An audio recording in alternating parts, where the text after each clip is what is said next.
After a moment, there's a sound as Brother Alari slowly, just sort of gingerly removes himself from underneath the body of a sleeping dwarf, and then opens the door.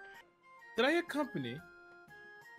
Oh yeah, just had a conversation with a lad that will be coming with us to the ball later. And they're still here. Haven't gotten his name yet. More than I'm gonna walk out and try and like challenge Lucius to a dance off.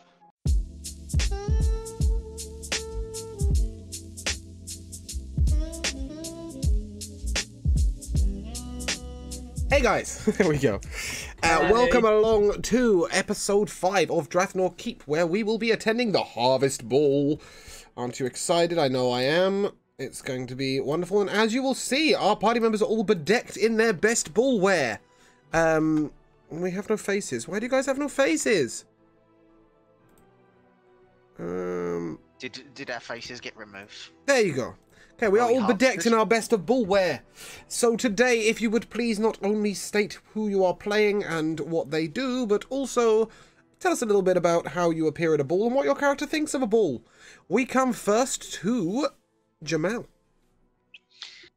Hey up, Jamal here, playing Levold, wild magic sorcerer. A little bit out of control of his magic. And you are wearing what to the ball, and what is your, and who are you attending with? Just your fairly typical formal wear. As for who, well, an accident. That's who I'm attending with. An accident that happened. I believe it was the great Veronica Lavonna Vixen, daughter of Lorelei, master of, well, mistress, I suppose, of the Dancing Dryad. And next we come to Josh. Yeah, so Maverick is a human sorcerer who uses necrotic magic. And he is, aka Tom Riddle. And he is wearing a black with like hints of green, long sleeve, I guess like a linen cloak. Top. Cloak, yeah, with a waistcoat underneath, is that right? No, I'm talking about said that's not a waistcoat. Oh, okay. Okay, it's a longer gown, is it? Let's have a... No, it's just a shirt. Oh, okay. I thought, yeah, okay, it's a waistcoat. Alright. Okay, carry on. No, because it's got arms. But yes, I mean, he's wearing the black long sleeve. Carry on as you were. Me? Oh yeah, me. Okay, right, fine, carry on. It's a long sleeved shirt-ish with green hints and embellishments with a white shirt underneath with the collar popped with a few buttons undone, and a black jacket over the shoulders. Okay. And he's freshly shaved. Lovely. Yes. Then we come to Kira. Hello, my name's Kira, and I'll be playing Lucius Clodus Vestorius, the leader of the Vestorius household with daddy issues. And today I'll be wearing a black cloak with a black leather vest with silver filigree and white lining, along with a black shirt, black pants, and black boots. And my hair is nice coiffed, windswept. Beautiful. We come to Matt. Hello, everyone. I'm playing Rook, who is a orc barbarian, and he's got a nice little get going. But he's not going with a date to the ball because he is a self-conscious orc and doesn't feel he's worthy enough of going with anyone else. So he will be showing up with his friends. Next we have Laura. Laura, are you with us? I was muted. Oh, there we go. I'm Alora. I'm playing Kenna. She is a Fire Genasi ranger. She's wearing a nice teal gown. She's excited to attend the first ball that she's not under her parents' thumb the entire night. And she's just looking forward to having a nice night out. Lovely. And lastly, and but not leastly, I come to Brother Olari Slade, priest of the Christmas music. Hi, I'm Cal, and I'll be playing Brother Olari Slade. Oh, Water Genasi. Cal, we've got some Wow. very strange audio issues going on. You just Whoa. sped up in robot mode. Do you want to give that one a go? Again, I don't quite know what happened there. We hear you clearly now, so. Okay. Yeah. So, Water Genasi. Please come in clear.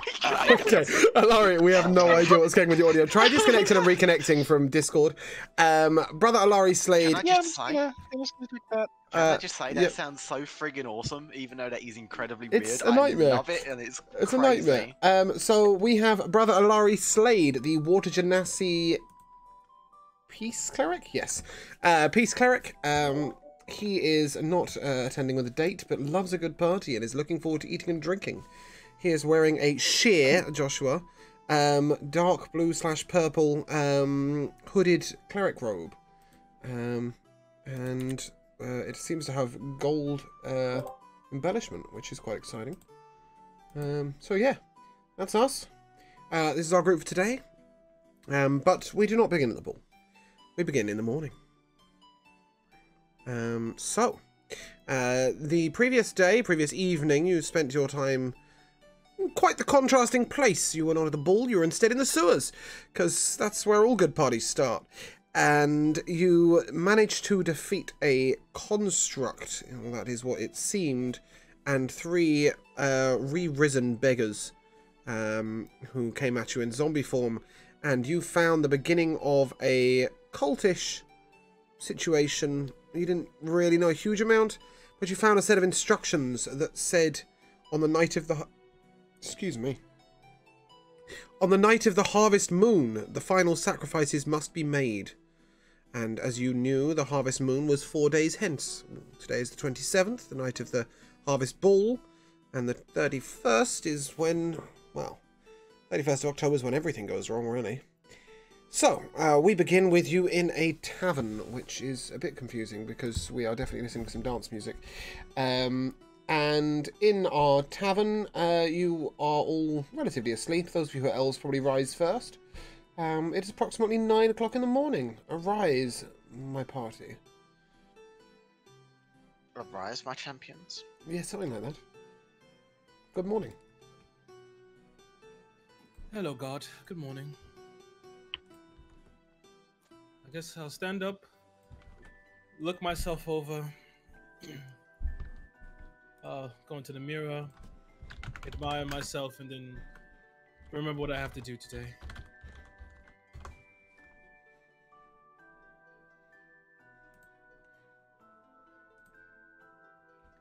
Anyone else alive? Or are we all still snoozing? Brooke is still passed out because he's normally a morning person, but he's not looking. He's a little nervous about the upcoming event, so it's gonna be a long day for him. So he's passed out in bed still. I'm going to wake up because I have a small little youngling nipping at me because he's hungry. She's hungry. Oh yeah, cute little dragon. I'm going to focus on the necklace and get her away and peek out into the hall to see if anybody else is awake.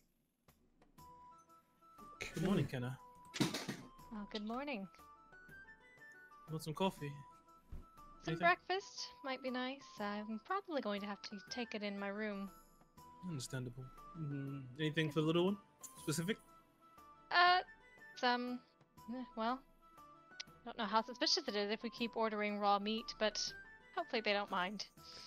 Speaking of ordering, you see Iona coming up the stairs towards you.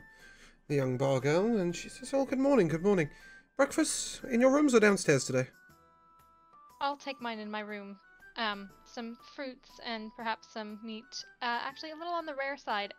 Maybe all the way on the rare side. Another raw steak? Yes, that sounds good. If I didn't know better, Kenna, I'd think you were cooking it yourself. Something wrong with the chef? I have very specific ways that I like it cooked. Very well. Nothing is too much of a problem at the Regal Squire Inn. And then she will proceed down the hallway and she will knock on Maverick's door. Maverick! As she goes to knock, I just swing the door open. Good morning. Hopefully she punched you in the face. No, I'm joking. Just like sort of knocking through the door, right? Well, good morning, Maverick. Can I get you some breakfast? Yes, please. Could I have scrambled eggs on toast, full fat butter, churned freshly today? The typical medieval margarine is not available today. Freshly churned today. We have some wonderful fresh butter downstairs. And a couple of bottles of your strongest wine, please. Of course. Would you like that in your rooms, or will you be eating downstairs today? In my room, please. Okay, lovely. And then she strides down the hallway and she knocks on Leovold's door. And she calls out very loudly, Leovold! Whoa, that's kind of loud. Everything okay out there? Just checking. I mean, you can. Sometimes you're the hardest to wake. Can I get you some breakfast? Yeah, you make a good point. Yeah, sometimes I do sleep quite... Up nice and early with the bull nerves, are we? You guessed it in one. You absolutely guessed it in one. How's the stomach? Would you like some food? Or just the coffee? Please, yeah. Food and coffee. Food and coffee. In your room or downstairs? In my room, please. And if you have anything that you think could help with the nerves, then I'd appreciate it as well, please. I have just the thing. And then she proceeds down the hallway, and she knocks on Brother Alari's door. Brother. Alari? We will assume that Cal is still... Yeah, he's good, he's good. He's good, it's working. We hear you. No, after a moment, there's a sound as Brother Alari slowly, just sort of gingerly removes himself from underneath the body of a sleeping dwarf and then opens the door. Yeah, I'll take my breakfast downstairs, and could you bring one up into here? Oh, of course. So he's Had like company slowly last night, did we? all these things. We had company last night, did we? Yeah, Company. he's gonna keep the room. Oh, hey, good to see you, everyone. Everyone's awake. Good to know. I'm the only one outside currently. However, did I hear company? Oh, yeah, just had a conversation with a lad that will be coming with us to the ball later. And they're still here. Haven't gotten his name yet. More than... Excellent. Love it. Haven't gotten his name yet. Well, I guess I'll see you downstairs then. Fabulous. Yeah, I'll head downstairs. Iona sort of flushes and then heads on downwards. And then taps lastly on... Wait, have I knocked it? No, on Rook's door. Yes, okay. Sorry, I didn't knock on Kenna's door because, well, she was in the hallway. Rook, good morning. I'm gonna slowly get out of bed and like gingerly walk to the door. Oh. Yes, hello, good morning. Oh my, sorry for waking you. Breakfast in bed this morning? No, I'll come down. Excellent. Coffee's on the side. Good to see you this morning. That works. Wonderful. I'm gonna follow her downstairs. Okay, and she turns to Lucius as she passes and says, Lucius, will you be joining us downstairs this morning? Yeah, most definitely. Excellent. Coffee or wine this morning? I think I'll take coffee. I need my wits about me today. Most definitely. Yes, the rumours have spread. Everyone knows who you're going to the ball with. I assume so. And she blushes and says, I wish I could be there. Yeah, hold on. God, how old is Adelia? Dahlia? Iona, sorry, Iona. Iona, 17, 18? 17. Yeah, What's the 17, quiet 18. say? Yeah, she's a little mite. She's too young. Yes. She will come. You would know that she would be attending her first ball next year if she has any noble blood in her. She would come of age at 18, and that would be her first ball. Well, her first unchaperoned ball, where she's introduced to the court. But as you've never seen her at the court before, you assume that she's probably of more common blood and will therefore not be attending at any point. Although she may be able to serve there at some point. Okay. I thought I was trying to find a favour, but I guess not. She's too young. No, perhaps not. Yes. I hear it's very exciting, the ball. So many beautiful dresses. Yes. What is your favourite colour? Purple. Purple. Okay. Good Perhaps I'll morning, give you Mrs. Oh, wonderful. Well, you don't have to, but all gifts are appreciated. You know, we don't get the best of pay here. Not to say that Mikhail's not a generous boss, merely that you know, it's a tavern. It's not the best paying Certainly not. industry. You wouldn't want to say anything bad about your boss. I understand. No, Mikhail's wonderful. As you know. Best boss anyone could ask for. For reference, actually, you probably would know who Iona's parents are. So Iona's father is Sly. Rook, you know Sly quite well. He decked you in the Dusty Minstrel Tavern. Yeah, he used to go trash the other day. So you would probably know that she's Sly's daughter, with no mother mentioned. He's looked after her all his life. And although the Dusty Minstrel Tavern and the Regal Squire Inn are two separate taverns, they don't have any competition between them. They cater to two completely different audiences, and they would often help each other out. Mikhail has been known to send security down to the Dusty Minstrel Tavern when it gets a bit busy, and when there's a noble visiting party, such as when the dwarfs came, the Dusty Minstrel Tavern would send a couple of their bar helps to go and help at the Regal Squire Inn. So there's quite a good relationship between them, and that is why Sly was able to get Iona the job at the Regal Squire Inn. Anyway, she heads downstairs and she begins relaying her instructions to Rosie. And within moments, she is returning up the stairs with a raw steak on a large platter. And she taps gently on Kenna's door. I open it. And she just says, I'll bring everything else up shortly, but I thought you might want this sooner so that you can have it ready for your dinner. Yes, thank you. Breakfast. That's perfect.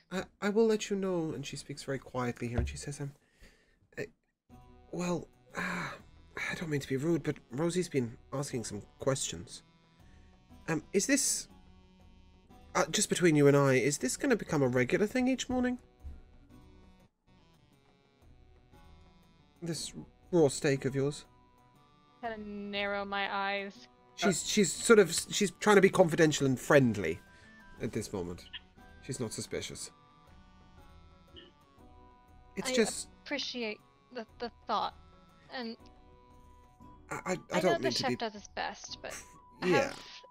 I just kind of snap my fingers, and a little bit of flame comes up, and it's just like I have very specific tastes. I understand. It's just that each morning when I walk to work, I pass the butcher's. Should you wish, maybe if I pick it up from the butcher's for you, it might raise less eyebrows. Just between you and I? If you'd be willing. Of course. I'll get the price for you tomorrow morning, and I'll let you know, and hopefully that won't be too much of an inconvenience. No. And it'll keep a smile on Rosie's face. I should think that'll work out well. Wonderful. Very good. And she heads back downstairs. At this point, Rook, Brother Alari Slade, Lucius, and Leovold. Leovold, did you come downstairs? I guess I can come downstairs. Yeah, okay, cool. You are breakfasting downstairs, yes. The four of you sit around the table. And as Iona comes over, she puts something in the palm of your hand. And just bear with me a second, and I will tell you what it is.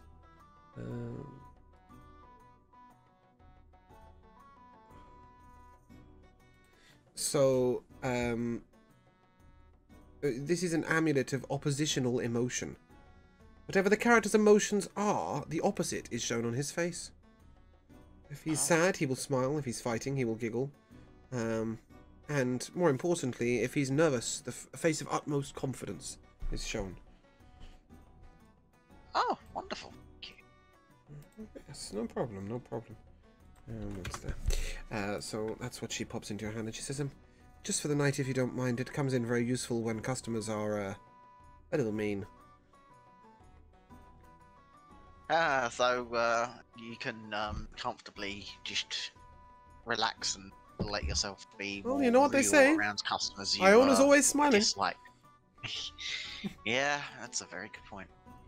That's a bit sad. There's something kind of deeply sad about that.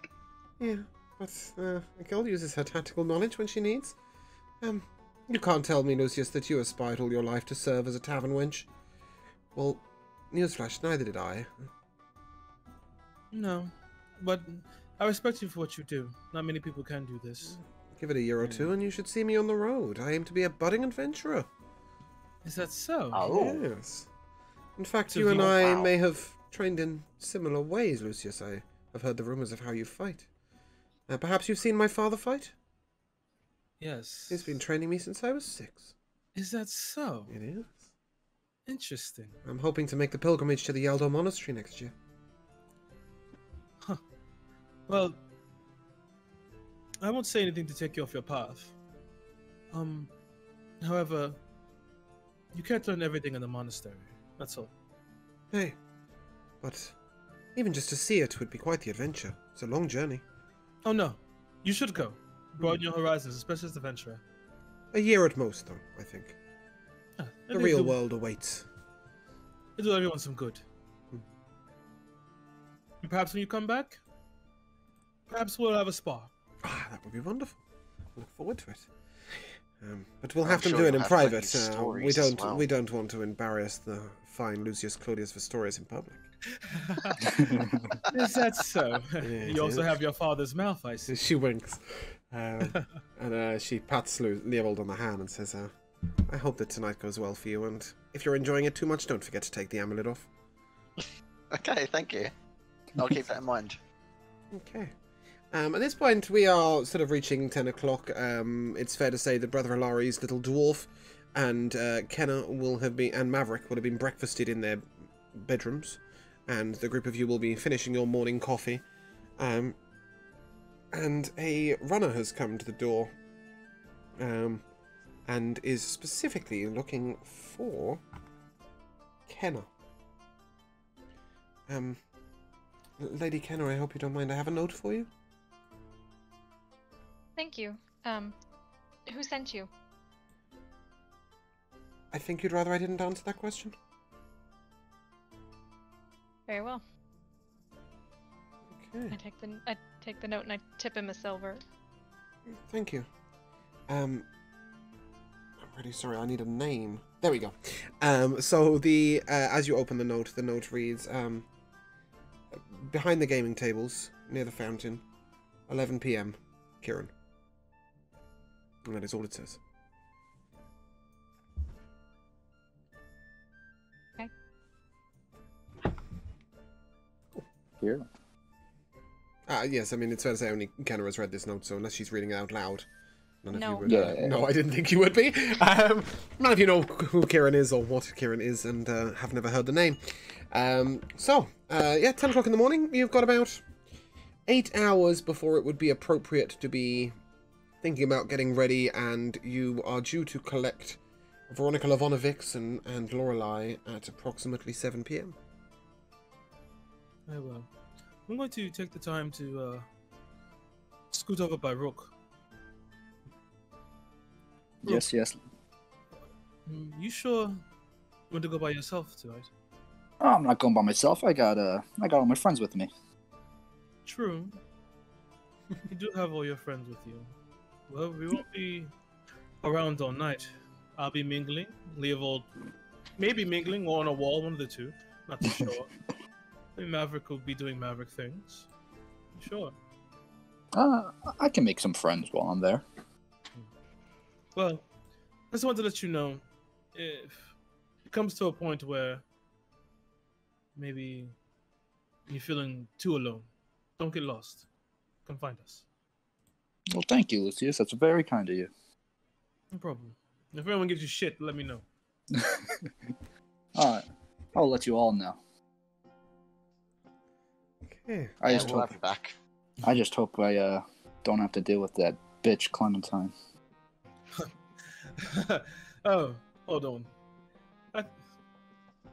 If she does, we're definitely going to do something.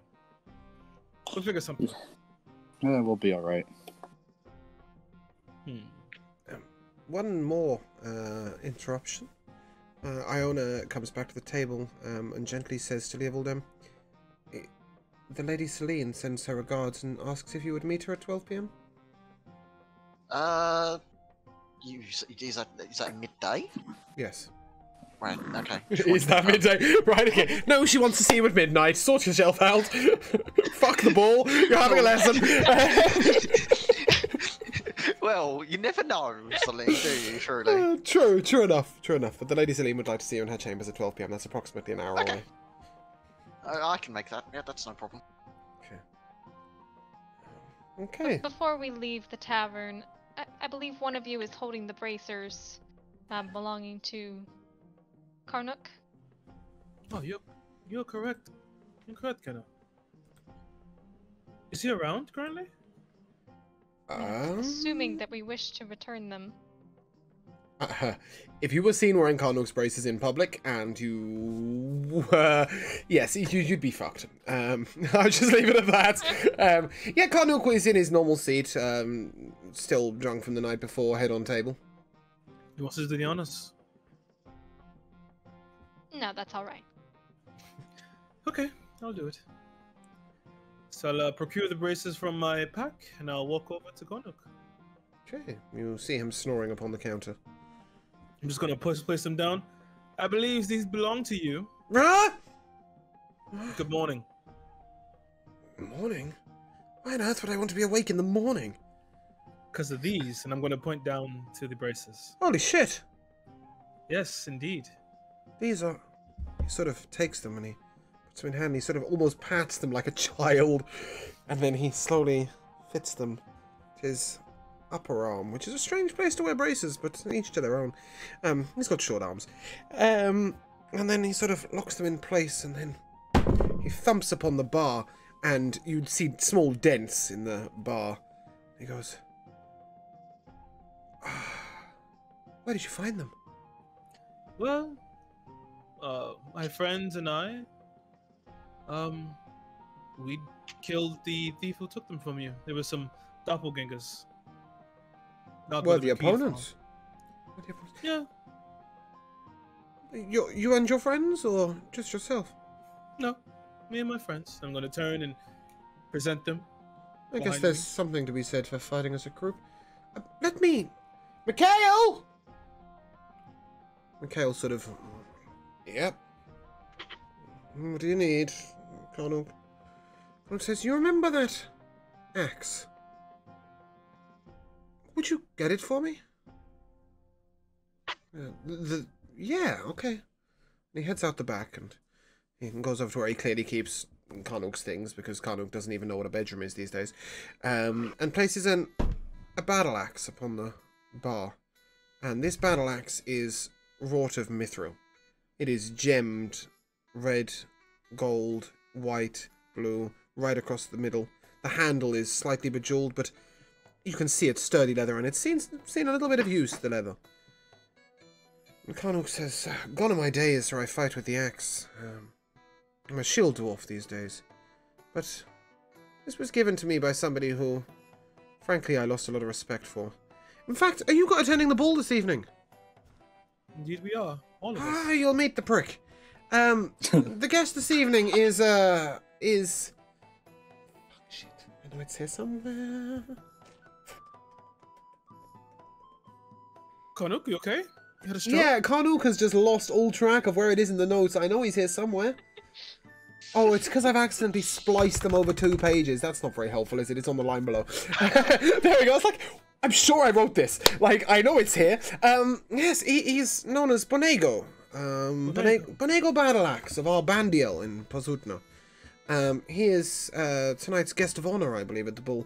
Don't know why. Man's got less manners than I have, and that's fucking saying something.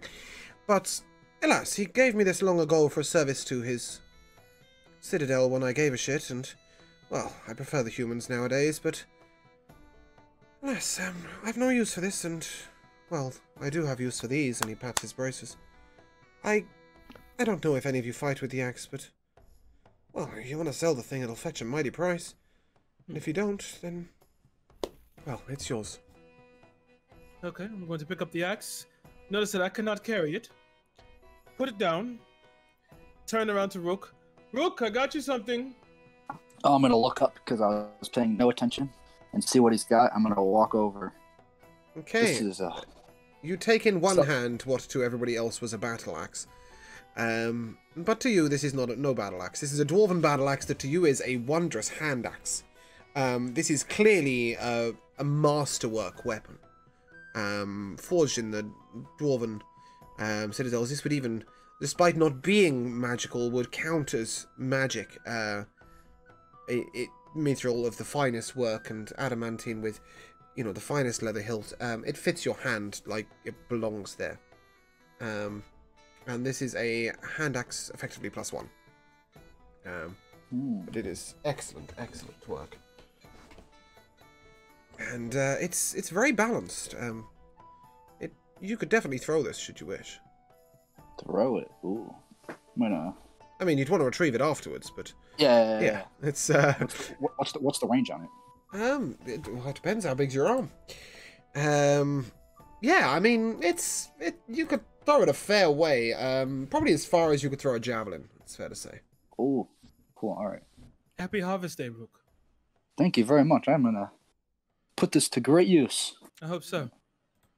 Who wants to join me? I have to head to Clayton for a bit. I have to put in an order for something. I'll keep you company. Thank you. Sorry, I was just handing him his hand axe. Yes. Sorry, it is approximately half the range of a javelin, 60 foot. But still, it's rare that you'd have to make a throw of a 60 foot. Did you say you were heading out, Lucius? Yes, I would like to head to Clayton. I had to put in an order for something. Of course. It's fair to say, Leovold, you will be very late if you head to Clayton first. Very late to Celine's. Yes. We're approaching 11:15. It may be time to get your walking shoes on. That far to get to Celine? Okay, very well. Well, 20 minutes, but, you know. You might want some time to get ready. I thought it would only be about 5-10 minutes, but okay, that's yeah. The castle, the keep itself is large, so you'd only take you 10 minutes to get to the keep, maybe 5. But once you're in the keep, you know, you've got to ascend to the second floor and all the way down the first corridor and all the way along and all the way across and then back and then there's her door. So yeah, it's fair to say it's a little bit of a walk. Yeah. Okay. Well, in that case, I'll have to come back there later, and I'll go to Celine's then. Okay, just bear with me a second, actually. I believe we can Carthon map here. And if I'm really clever, I can... No? Nothing? Nothing? You've got this. Drathnor Keep? No, yeah, it doesn't say that. Does it? There was a map that said Drathnor Keep, but... Really? Yeah. No, that's not the one. Is that the wrong one? Okay. I'll say Drathnor map if it was here already. Sorry, bear with me a second while I add a new... Fair enough. Image, because for some reason this wasn't loaded. Imagine having all your ball gowns, but not a map of the place where you live. That's the most important thing anyway. Well, you know, nothing. It's... We're all sourced out. Yeah, so by picture, I suppose it would appear to be a little... It would appear to be a little smaller, but... Yeah. We will do that and turn off the ball. When it kindly cooperates. So yeah, it's fair to say, you know, this temple can seat 2,000 in the front, right? So that gives you an idea of scale, okay? Yeah, fountain is big. The dancing dryad is big, you know. There are 24 courtesans that work their wares. The Regal Squire Inn is putting the 60 up with no problem whatsoever while still entertaining a full group of people. Olgar's General Store, you know, has his house attached to it, so these buildings are large. So realistically, what this is more of a map which just shows the big feature buildings. Exactly, you can't see the little houses in between, and yeah, because otherwise, I mean, we tried that, but it was cluttered as hell. So yeah, Drathnor Keep has 3 stories, followed by the 2 stories up above, where I believe Maverick has visited the top floor. Albeit he came in through a different portal when you went to meet Lord Bantus. So yes, that gives you an idea of scale and perspective. That does put back into perspective just how large the keep is and why a 20-minute walk is. Get trotting. Yeah. So okay, as you head off to Celine's, is everybody else going on the trip to Clayton's? Sorry, Maverick, I didn't mean to cut you off. What was that? I was just gonna say that I was gonna come downstairs now. Oh, okay. Sorry, I thought you had all come downstairs at this point and... I know, I was still hiding in my room. Oh, okay. Well, now you've finished hiding. As you come downstairs, will you be joining them on their trip? Yes. Wonderful. Good morning, Maverick. Good morning, Lucius. Why were you late this morning? A wizard is never late. I thought you were a sorcerer. Look, he can't even get his story straight. Anyway. I say we check his room. Well, if you guys want to do that, then I assure you, the only Keep thing in yourselves my room occupied. is an empty plate and some empty wine bottles. Ooh. Today's going to be a long day. I'm sorry I asked. I'm gonna throw my arm over Maverick. It'll be okay. Don't worry. If we're going shopping, can we go visit? I had this name in my head a second ago. We go visit Yana. Yeah, no problem. Of course. I need to ask her about something. Okay, no problem. Okay, as the group of you head out and wander over to, well, where are we going to? Perfect Forgery, yes? Are we going to visit Clayton? Yes, I had to put in an order. As you get through the door, you see a very stressed out looking Clayton behind the counter, and he turns over to you and he says, we don't sell belts, Lucius. Belts? Where'd you get belts from? What do you mean? Oh, excellent. Well, everybody seems to think that, you know, being that we work with metal, that for their ball suits this evening, they need a belt, and for some odd and strange reason, they decide that the best place to go for that is the blacksmith's. We've spent our whole day fending off young gentlemen who can't get their trousers up, or to stay up. How foolish. Yes, I'm glad you agree, but a man with such fashion as yourself perhaps understands where to buy a decent belt. Well, anyway, what can I do for you, sir? Yes, I had, recently, I guess, due to some prayer voice, I decided to go and delve back into a little bit of my roots. I see there on the wall you have a double-bladed scimitar. I do. For the time being, I'd like to purchase it. However, I would like one custom-made for me, if possible. Will you be needing... Shit, what's her name? Will you be needing Danietta's assistance with this?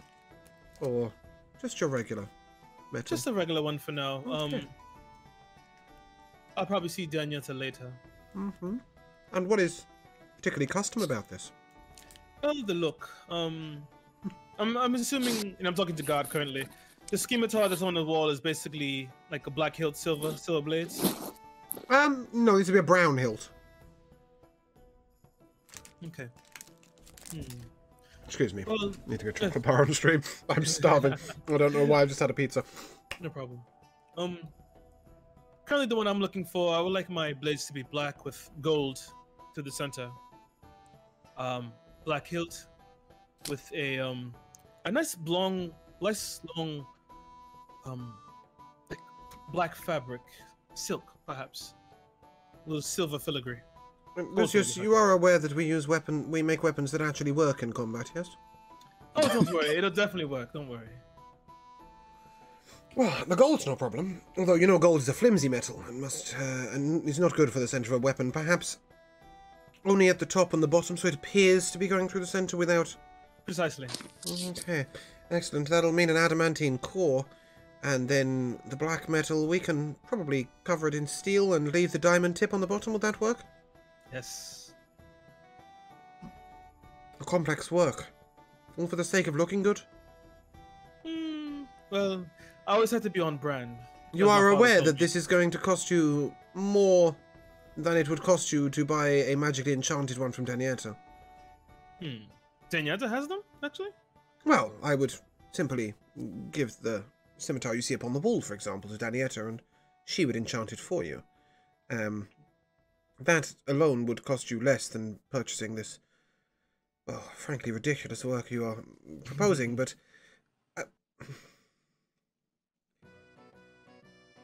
I'm not going to lie, that it's going to cost you 3,500 gold pieces.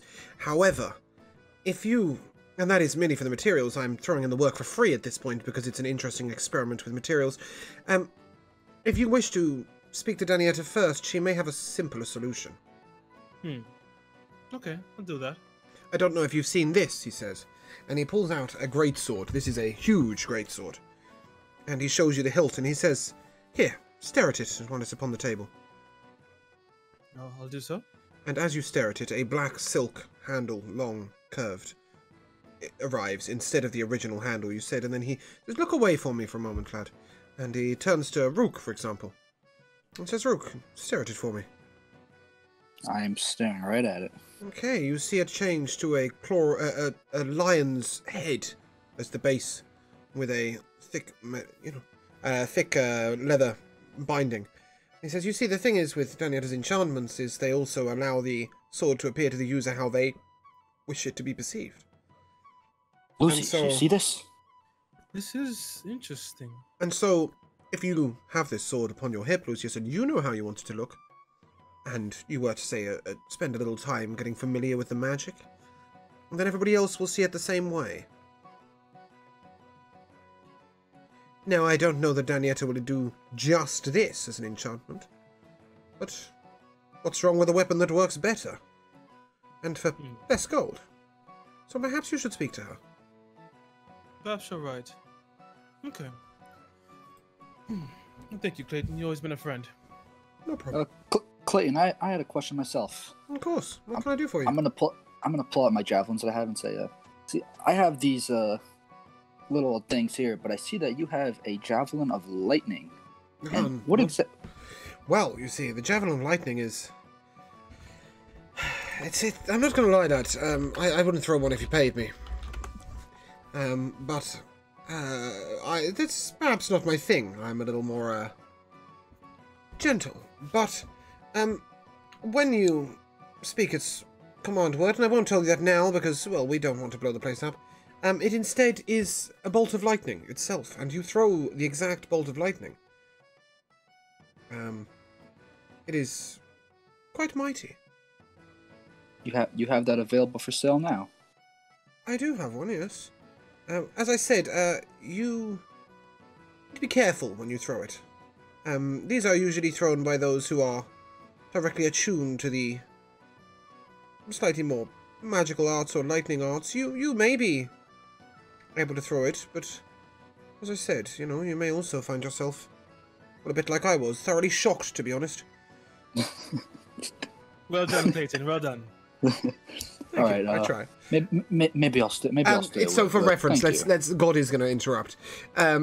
Basically, it's a javelin that counts as a magical weapon. It does your standard 1d6 damage, but it can instead be used as a lightning bolt. I'm imagining Zeus throwing a lightning bolt. So think DC 13 dex save, 4d6 lightning damage on a failed save, yada yada, all of that stuff. Mm-hmm. And I believe it's usable once per day. All right. So yes, that is what it is. It doesn't do lightning damage on hit, for example. Alright. It is just the once per day. Okay, Clayton, I'll take that Yeah. scimitar. Oh, the basic one, yes, of course. Yeah, it's double-bladed Yes, scimitar. of That's course. convenient. Thank you. That'll be just the 5 gold pieces. Yes. Excellent. See how well I know my own shop list. With different prices on different campaigns. Don't worry, Clayton, I have your back.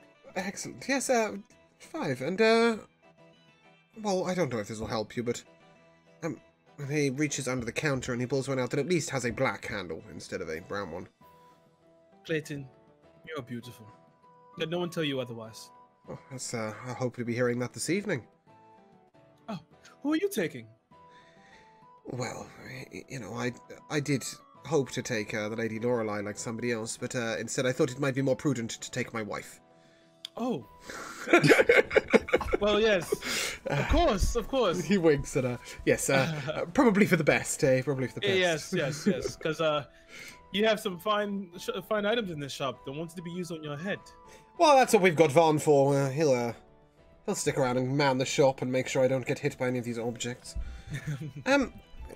Yes, Lady Kenna, we also had a delivery for you. I don't quite know why it was delivered here, but well, sometimes things just work that way. Frankly, I have absolutely no idea what you're meant to do with it, and well, to be honest, I think it might be a bit of a joke from your parents. And he hands you a book. Why it's in this store, nobody has a clue. But... Can I see the title or no? Yes, it says The Book of Misspellings. Oh my. Okay. I tentatively open it up and look at the first page. Okay. as you read it, you see your own spells written.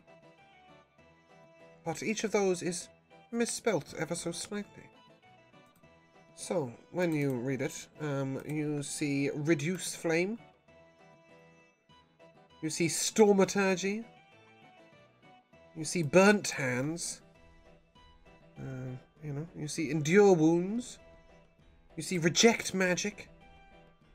And quite interestingly, Hunter's Park.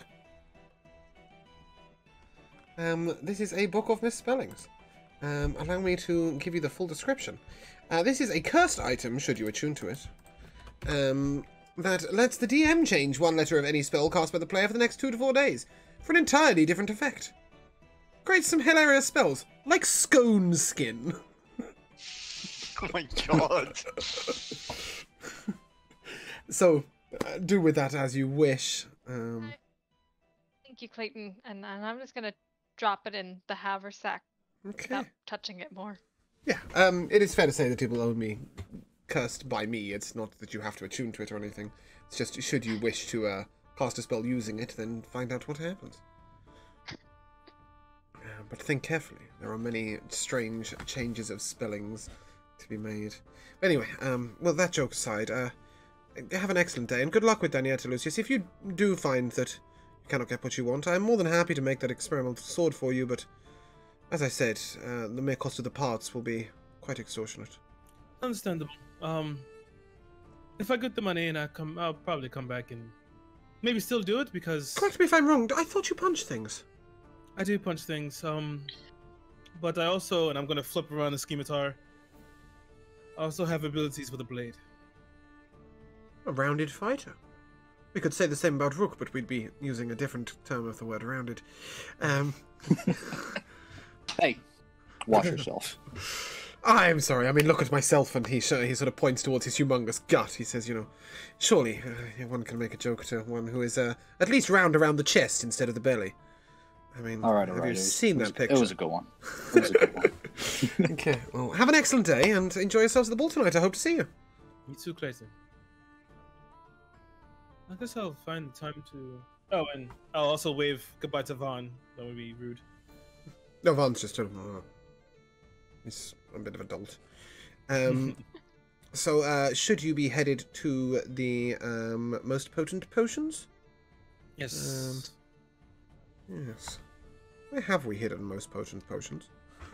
It is quite difficult Across to read. town. Ah, yes, across town. Do you wish to make this a circular trip and go via Danietta's Might and Magic? Or will you be going directly to most potent potions? Well, I'll join Maverick on his way to Yana. Okay. The party traipses on over, and yeah, is there anything that any of you wanted to do, popping into Rihanna's perhaps, or I mean, I don't know what on earth any of you would need Rihanna. Oh,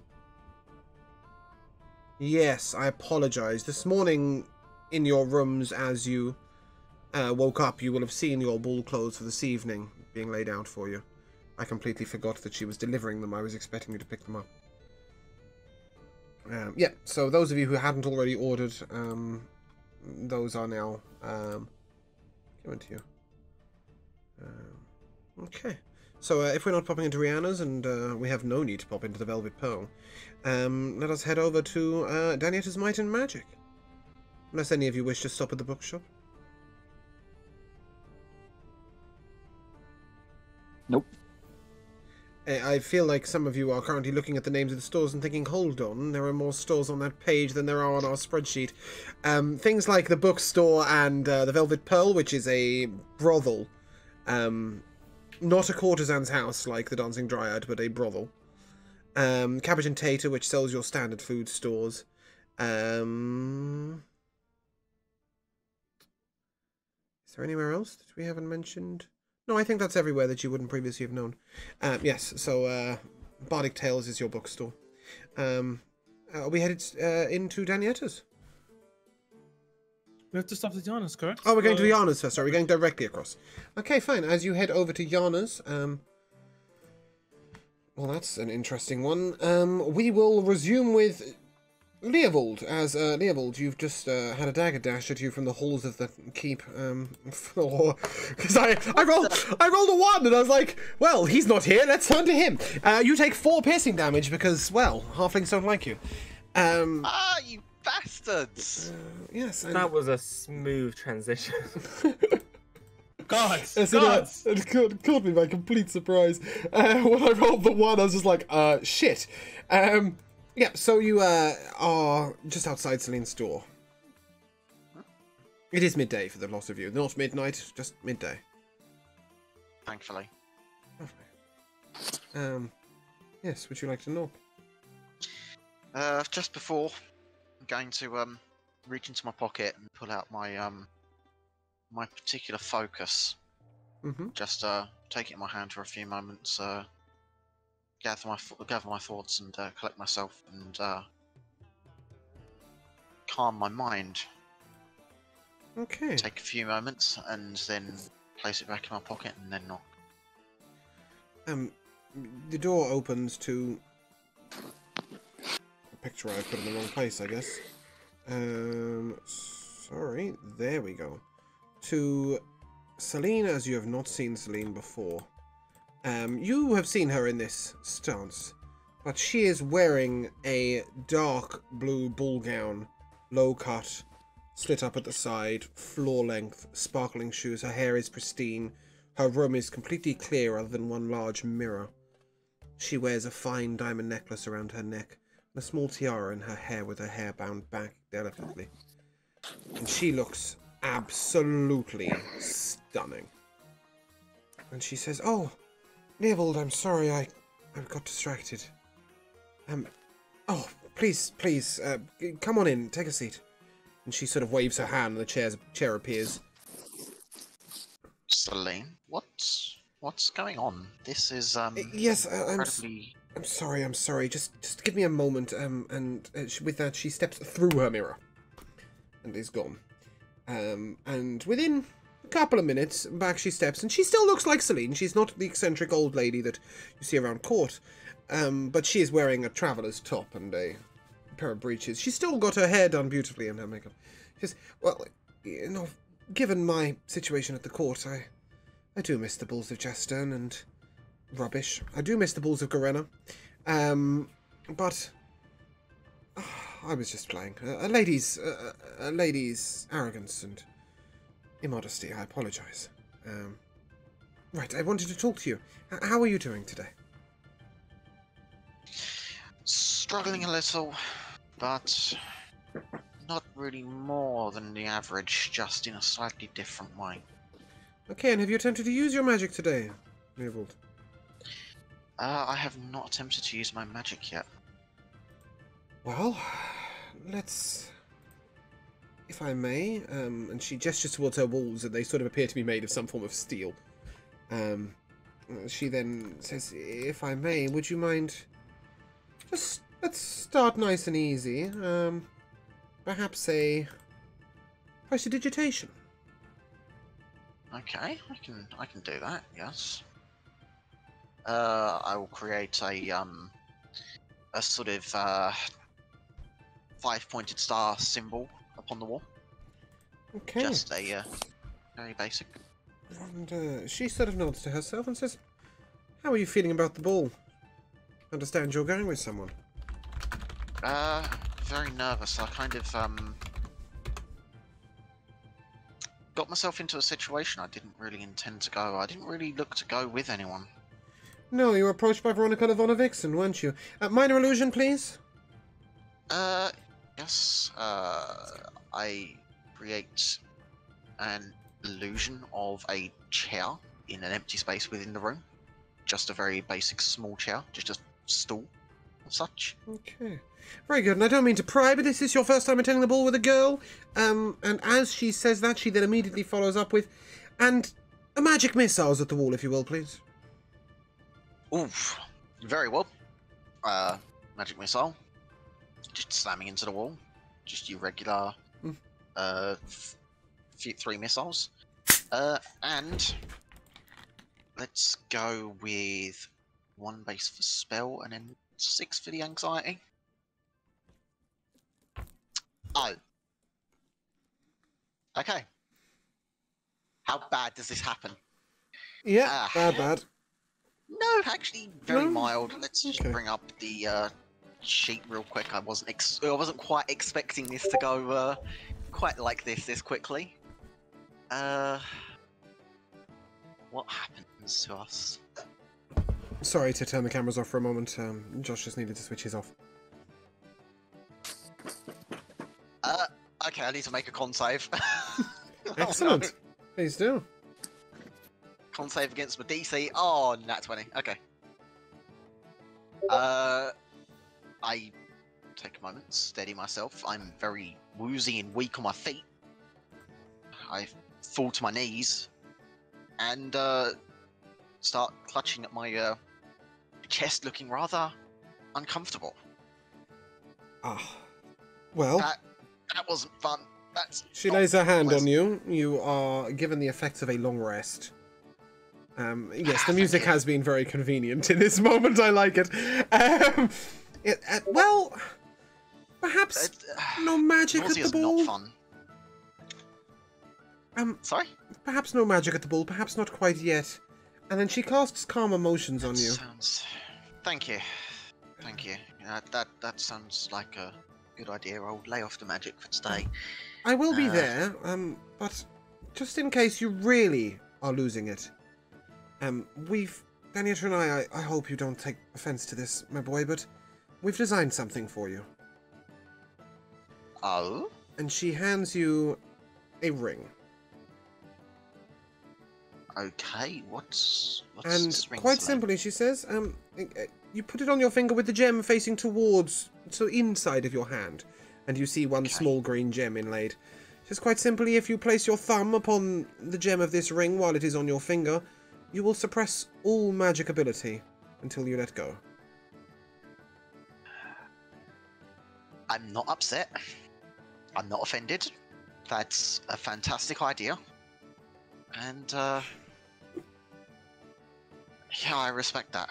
Yes, I just want you to be able to enjoy yourself freely, and, well, Leovold, do you know why you were asked to the ball by Veronica? No. Have you ever heard of Veronica's taste in bedmates? No. So, Never.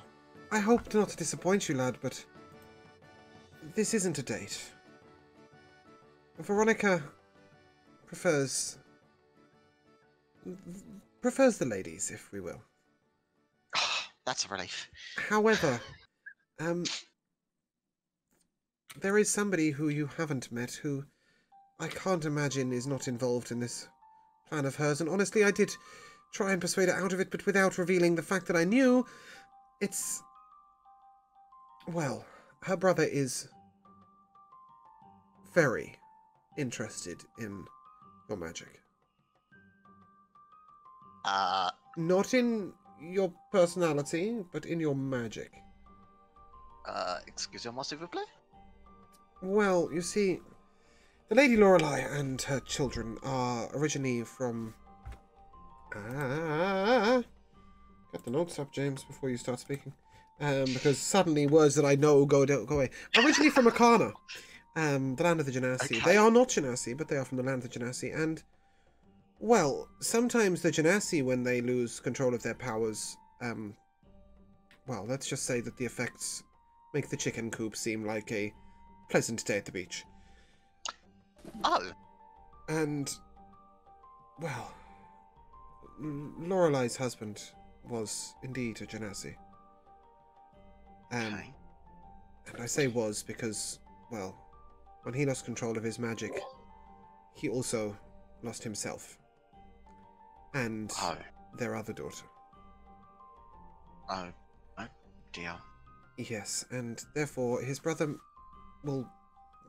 will, well, he'll want to speak to you, and I believe that is part of the reason that they have so cornered you, and I did say that in a public place at a ball was not the place to do it, but I didn't say not the place to speak to you about your magics, because, well, it's fair to say that young Veronica doesn't know about me or my knowledge, but I just wanted to give you a warning.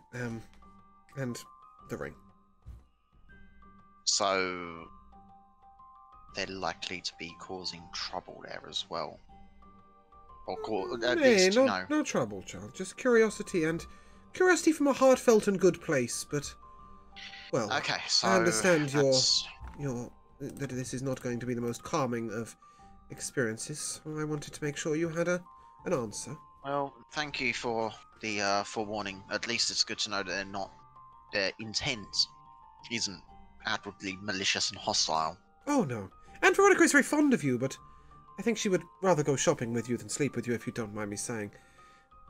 I would rather much the same, so that's absolutely fine by me. Well, I thought you might. Anyway, do get back to your friends and stay with them this evening, especially the priesty one. He has a way with keeping things a little calmer. I agree.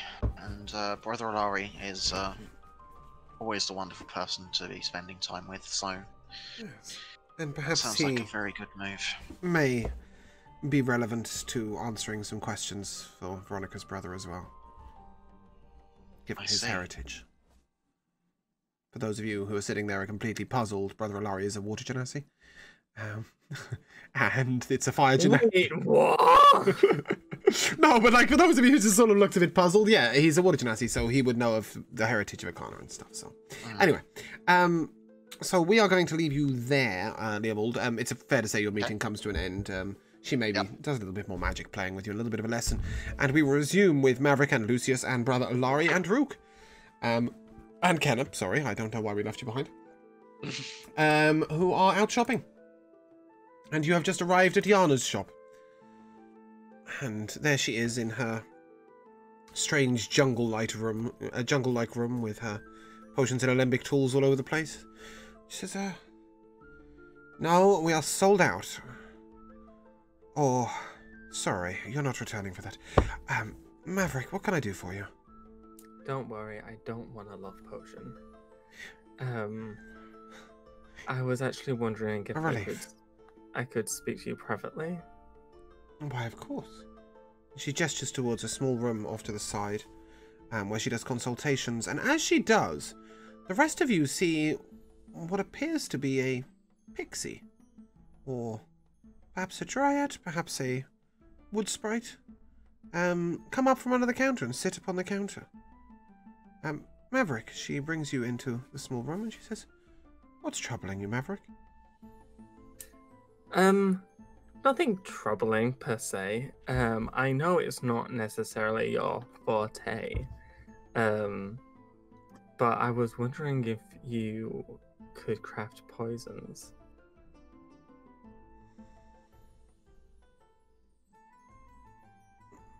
Pray tell, what sort of poisons?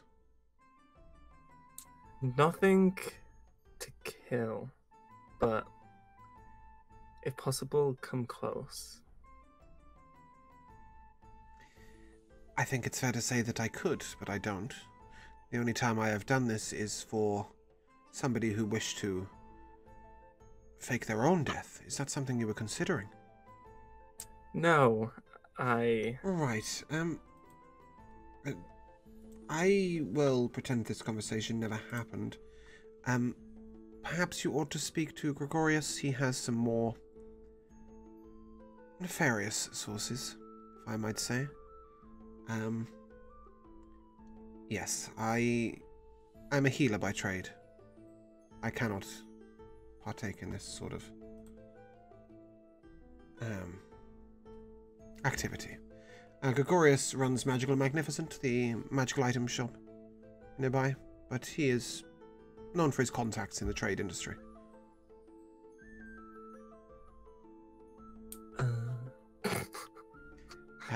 Yes, it's fair to say that she...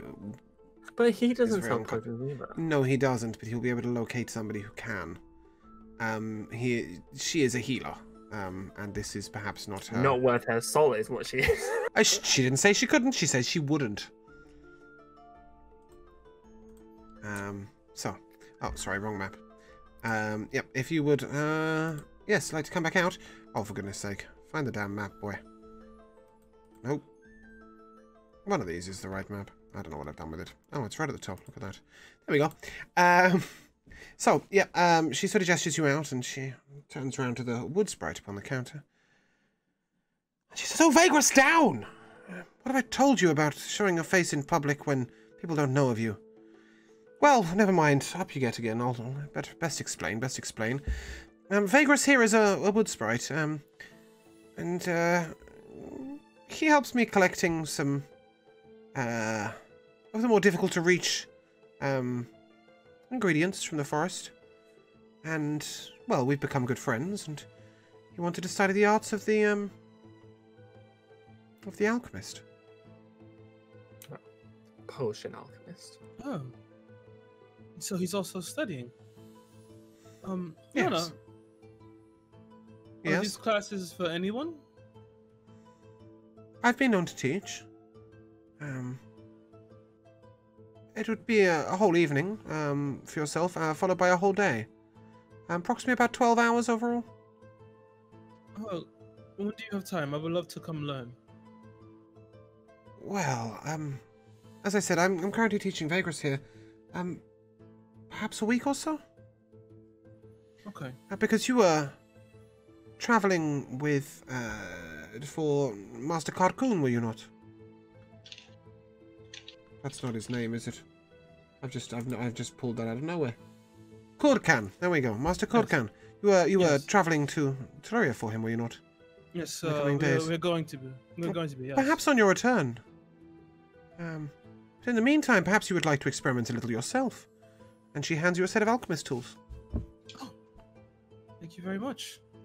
Is your brother Alari, are you not proficient in the healing ways of creating potions? I've dabbled here and there. I was about to say, though, that I'm certain you could teach me a thing or two as well. I'd be very interested in those classes. I'd be more than happy to teach both of you at once, but in the meantime, you should also be experimenting, and she hands you an alchemist tools. Thank you very much. She then turns around to Kenna and says, "My lady, if I may impose, there is perhaps a second half of the alchemist's arts. She says, perhaps you also wish to do some experimenting of your own, and she hands you a herbalism kit.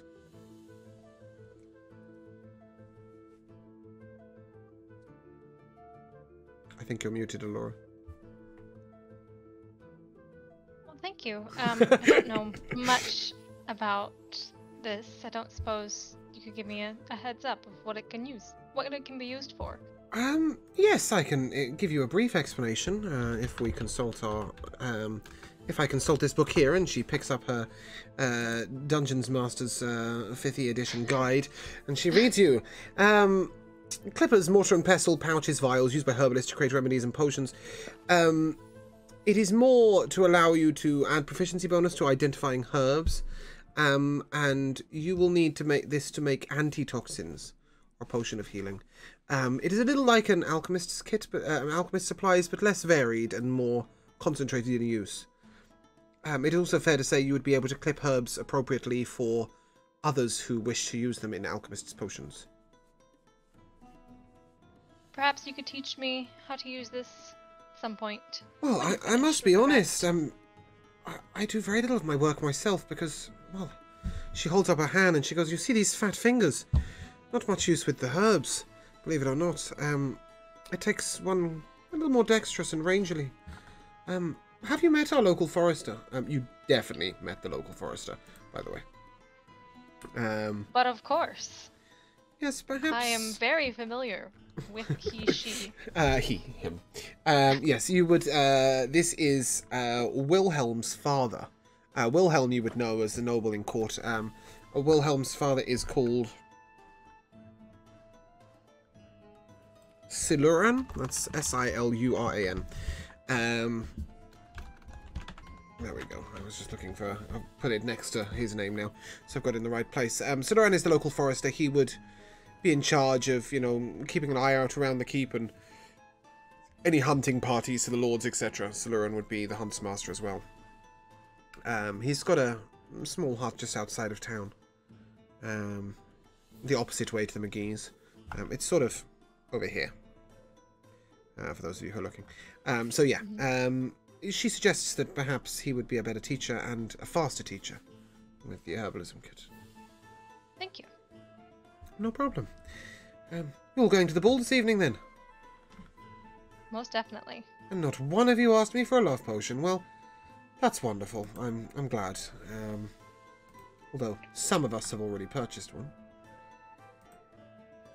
But alas, hopefully you find love on its own accord, for it is always healthier and lasts longer than the potion. Of course. Not my best sale motto, but perhaps a good life lesson. Precisely. Have a wonderful Yana. evening. You too. I'll see you there. Who are you going with, Yana? Your husband? Yana is unmarried. She, will be attending alone, Oh. as always. I'll see you there. Oh. I'll see you there. No, not that is by choice. This is clearly by choice. She has no Oh. intention of partnering with anybody. She's a strong, independent woman. Love it. Love it. Yes. And she bids you good day.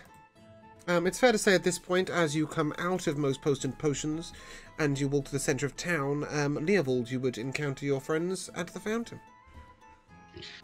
Hey guys. Guys, can we go to Gregorius? That's mysteriously not It's on the not map. on the map, is it? We haven't labelled it. I believe it is on the map. It's just not on the map, if that makes sense. And it is this building here.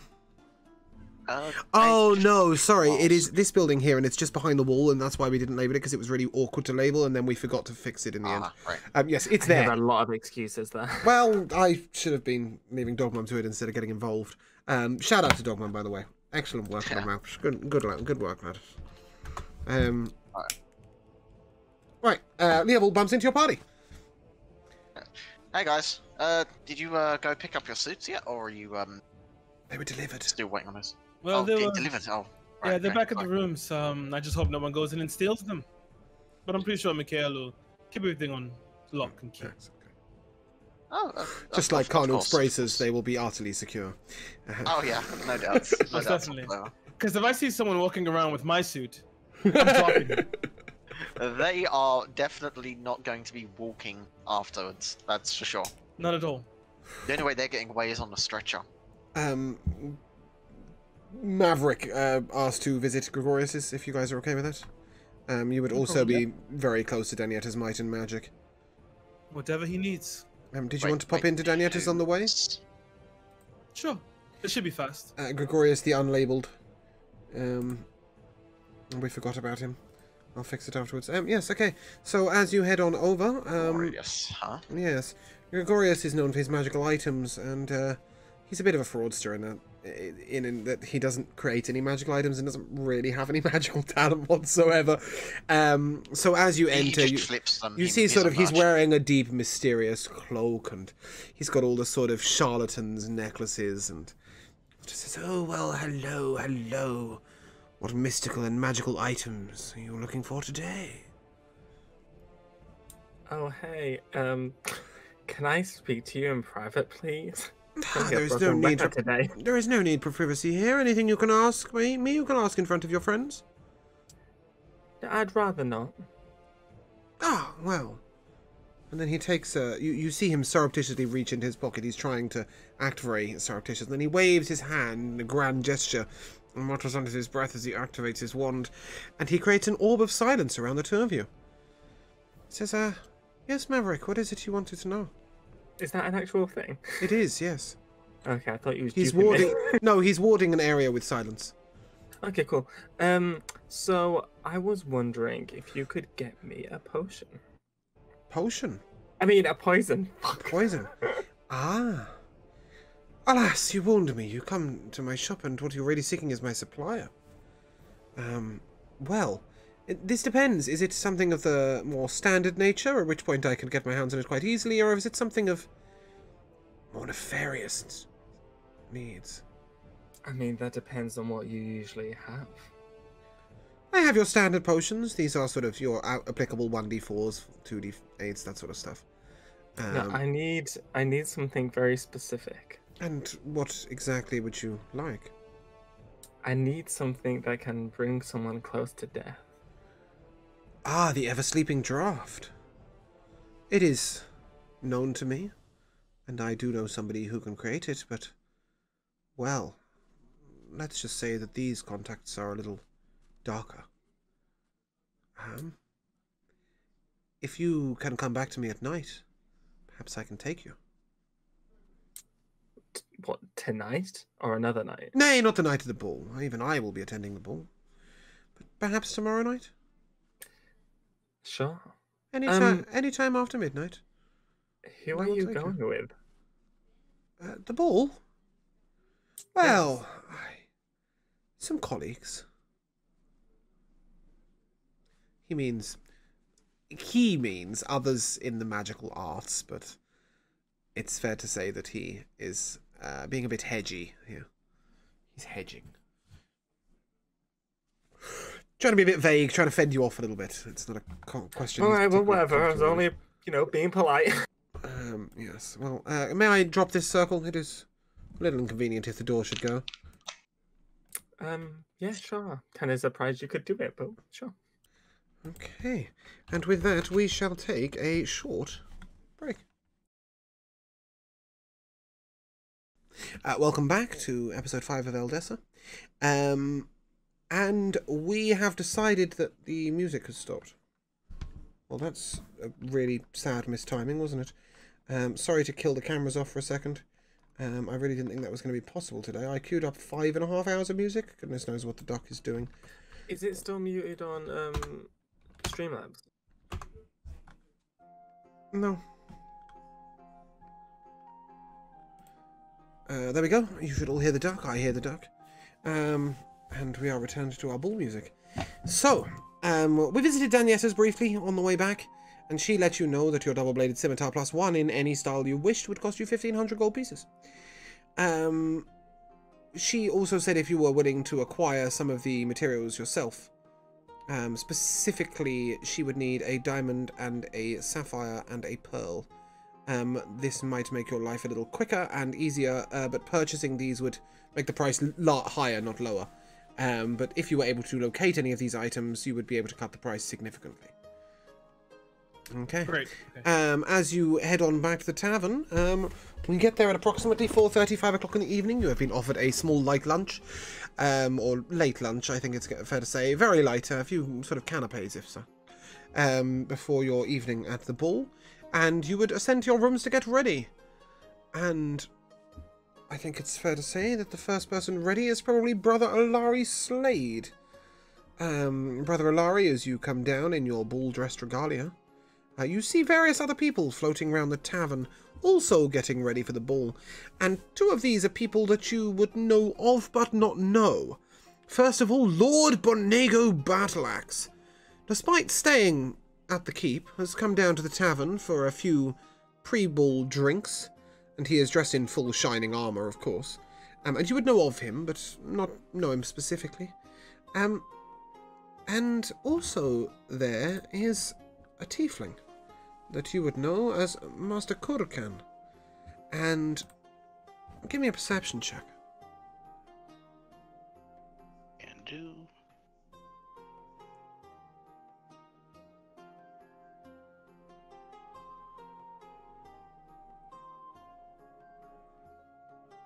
A 22. You hear the following conversation. You hear Master Kurkan saying to Lord Bonego, well, it's just quite unreasonable, really. They can't just close their borders. And Bonego Battleaxe says, well, it leads to wonder what the damn gnomes are doing. I mean, closing their borders to trade? They don't have anywhere to grow grain. It's preposterous. I'm sure they're setting up for war, and, well, the problem is, you know, we all know where they border. I will take a brief moment, actually, just to stop for a second and grab the actual world map instead. So you guys can... No, wrong map.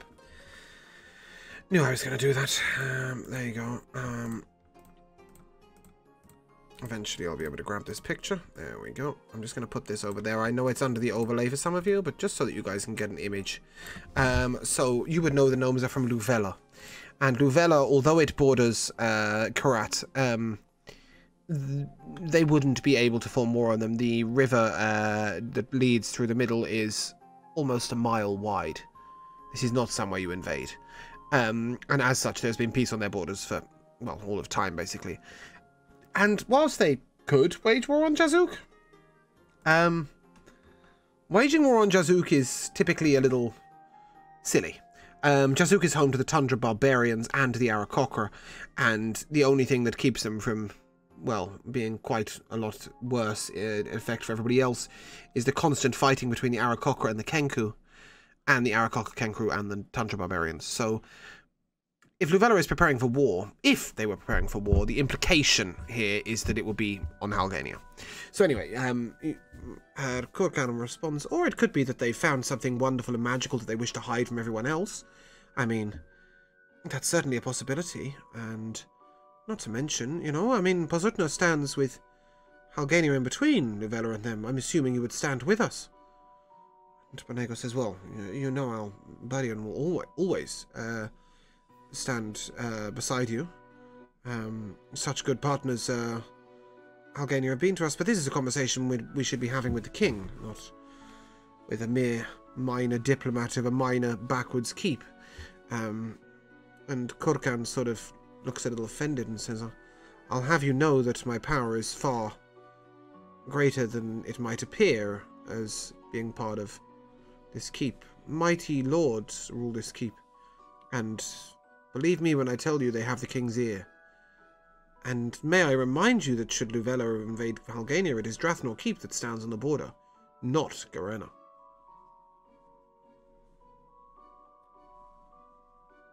Yeah. At this point, Brother Alari, it would be very difficult for you to remain listening without appearing to be eavesdropping. And not only that, but Rook and Leovold have come down the stairs behind you. We all look very well in our suits right now. You're looking fabulous, all three of you. I agree. Are you guys excited?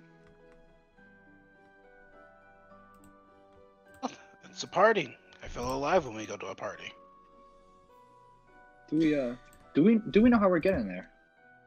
Yes, so the arrangement was that you would head to the stables at about 6 p.m, 6:15. You would collect your carriages. There were 3 carriages ordered. The first was for Lucius and Lorelei, the second for Leovold and Veronica, and the third for the 4 of you. And yes, that is sort of a set in stone thing. Brother Alari, what have you done with your dwarf? Ooh, that is a good question. I think that This is God I asking left a you. note. I probably left a note asking him to meet me at the carriages. Okay, excellent. He's going to be travelling on Carrage with you. Yeah, sure. Wonderful. And will he He be could wearing a just suit? meet me at the place, but Will he be a dwarf in a suit? he- Please, for the love of God, tell me he I won't be a asked him dwarf in a to. suit. Okay, we'll see what he turns up in. Allow me to just... I really want to find out what happens here, so let's just Google and see what we find. Okay, that is not an appropriate image to use on this stream. I will never Google that again. I believe that is Warwick Davies. He is that his surname? Warwick Davies? Warwick? Mm-hmm. Yes. Followed by Tyrion. From Game of Thrones in suits. Not what I was looking for. Thank you, Google. So he will meet you at the carriages. Excellent. We shall not have a picture of him available. But yes, and at this point it is fair to say, down the stairs, perhaps a little shyly, wonders Maverick. Perhaps a little shyly. That's a question from God to Maverick. Yes, God. Okay. And, yes, as you head down the stairs and join your friends, yes, you are all downstairs, and some light, sparkling wine has been laid out for you in a cold ice bucket, in a bottle, with some glasses. I pour myself a glass, shot it, and then start pouring another. Okay. At this point, sweeping down the stairs with quite the opposite of nervousness comes Lucius, in his silver filigreed black long coat, looking ostentatious even for Lucius. Hey, Maverick, you're looking good. Starting early, I see. No, I started this morning, so... Early. Okay, understood. Come on, calm down. All right? Relax. I really don't like this. There's a reason I've been avoiding them all my life. You hear the rest of... I mean, hear is a strange word. You hear the rest of the tavern go silent. And down the stairs comes Kenna in a flowing turquoise dress, and the young bar girl Iona is looking green with envy. Kenna looks fabulous, and it's fair to say also a little shocking. Traditional ball gowns would cover all of the leg and ankle. They may be very low cut in the cleavage, but to show arms and leg would be a little scandalous. The mixture of scandal and, well, awe, I guess, follow her down the stairs as she presents herself to you all. I'm going to step aside. Simply let her go past. Wonderful job, Kenna. Why, thank you. At this point, Mikhail himself comes over to you all and says, there's a carriage outside for you? I had thought you were collecting from the stables, you said. I thought so too. In black? Lucius, even you will be impressed. Oh. Well, it's not for me, I assume. It must be for someone else. No, it is waiting for you specifically. And your friends. Guess I'll head outside. As you head outside, there are 2 black Pegasi leading a carriage of pure black with gilt gold and silver. It is by far the most magnificent carriage you have ever seen. And standing astride at the front, in a large top hat, is a courtier who you have never seen before, and he bows deeply and drops his hat and says, I return the bow. Courtesy of Lady Celine, your carriage awaits. Well. Oh, now that makes sense. Why they're Pegasuses. I immediately go over to pet the Pegasuses. Pegasuses? We are not having any Pegasuses in this game. They are Pegasi, and they will remain Pegasi unless there is only one of them, and please don't kill one of them. They lean into your touch. Give me an animal handling check, please. Oh, they're real? They're not an illusion? They are real. There are Pegasuses in this world? There are. 23. It's a 23. They respond fondly to you, and although originally you saw the courtier cringe as you went to pet them, he relaxes very quickly as he sees your sure touch. And he says, is one of you Master Lucius? That would be me. I don't wish to disappoint you, and I hope you will enjoy it just as much, but your carriage is the one behind. And behind you see 2 large horses, but not Pegasi, bringing a pure black carriage with velvet drapes across the top. Silver embellishment. And a 3rd carriage awaits behind that from Master Leovold. And this is exactly the same as Lucius's, but instead of the black with silver, it is a deep purple with gold. And is led instead by 2 white horses. Quite a procession you will make. And he doffs his hat to you again and says, if you would. Wow. And 2 pretty much identical men stand at the other 2 horses ready to go. Hold on one second. Run that by me again. Deep purple with gold? Deep purple, gold inlays. Oof. That's fancy. Oof. My She's got microphone some was taste. muted earlier, so you totally missed my reaction. She's got to some that, but I was taste. like, oh, damn. I'm going to walk up to the carriage, put my hand on it. Broccoli, you've done quite a job here. Well, look at everyone. I guess I'll see you all later. I have a dashing woman to pick up. They've done a good job here. These look looking amazing. As you all take your seats in your carriage, there are small tables laid out just in front of your seating, with the finest of sparkling wine in ice buckets. 2 glasses, 4 glasses, depending on where you are. These are laid out beautifully, and in a sort of as the 4 of you go into your friend's carriage, if you like. In a small box to the side, there's a sort of a dwarf sat like in the sort of tub of the bucket, right? And he is wearing a suit over his armor. There is no shirt. He's a suit jacket and trousers over his metal armor. And he sort of looks up gruffly at you, Alari, and says, "This where you meant?" Close enough. If you would kindly remove him from the drinks, from the ice bucket and place him on a seat, he might appreciate it. He seems to have misunderstood what is what. I'll help him get out of the ice bucket and also just sort of casually control water to dry him off. Oh, the ice bucket was dry. It's just there for future ice. But Okay. Yes, okay. We can dry him off anyway. He's probably had a shower somewhere for the first time in about 10 years, so... Being a dwarf. And as you are all taking your seats, you hear almost sort of... It's... to explain this. Like the ringing of a bell, but without the ding. Right? It's just the echoing of.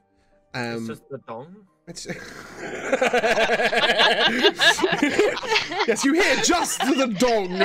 No, you hear the resonance. It's a sound of resonance, is how I'm explaining it. And this would ring far louder to those of you magically inclined. Maverick Leovold specifically. And the horses all move off.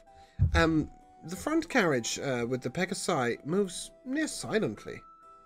You hear not the clopping of hooves, just drifting. As they sort of gracefully lead you on. You take a winding passage throughout the whole of town. And those of you who are willing to take a small peek outside of the curtains that are over the windows and doors would be able to see various people in town looking on in sheer amazement. It is clear that your master intends you to be slightly late and arrive when everybody is there to see you. He takes you over to the Dancing Dryad. And the curtain is pulled back on Master Lucius's carriage, and he says, "The Lady Lorelei will be with you shortly. If I may collect her for you?" No. I'll collect her myself. Oh, well, very well then. Come with me. And as you step out, Master Lucius, Veronica Lavonna Vixen, in a dress that makes Kenna's dress look, quite frankly, staid and prudish. It rides Jesus. maybe 6 inches down the leg, at most. It is in midnight blue, and there is a silver underlay that just about prevents it from riding too far up in the crotch, and it cuts down to her navel. Hold on. Is this the same dress she picked up at... No. No, it isn't. No, is it is most definitely not. She saw Kenna's and decided to change hers. Maybe. She sort of gives you a wink, Lucius. I'm going to avert my eyes, give a smile, and then bow. And she's walking into the Dancing Dryad, not out. Oh, Right, okay. Okay, and then you just hear as you enter a gasp of shock. Would you like to go in? Yes, I'm going in. Okay, as you go in floor-length black velvet, with the most beautiful of now silver filigree that has been embellished since you last saw the dress, and a wonderful diamond necklace with her hair beautifully styled is the Lady Lorelei. But quite frankly, right now she looks like a mother, as she is staring at her daughter in absolute horror.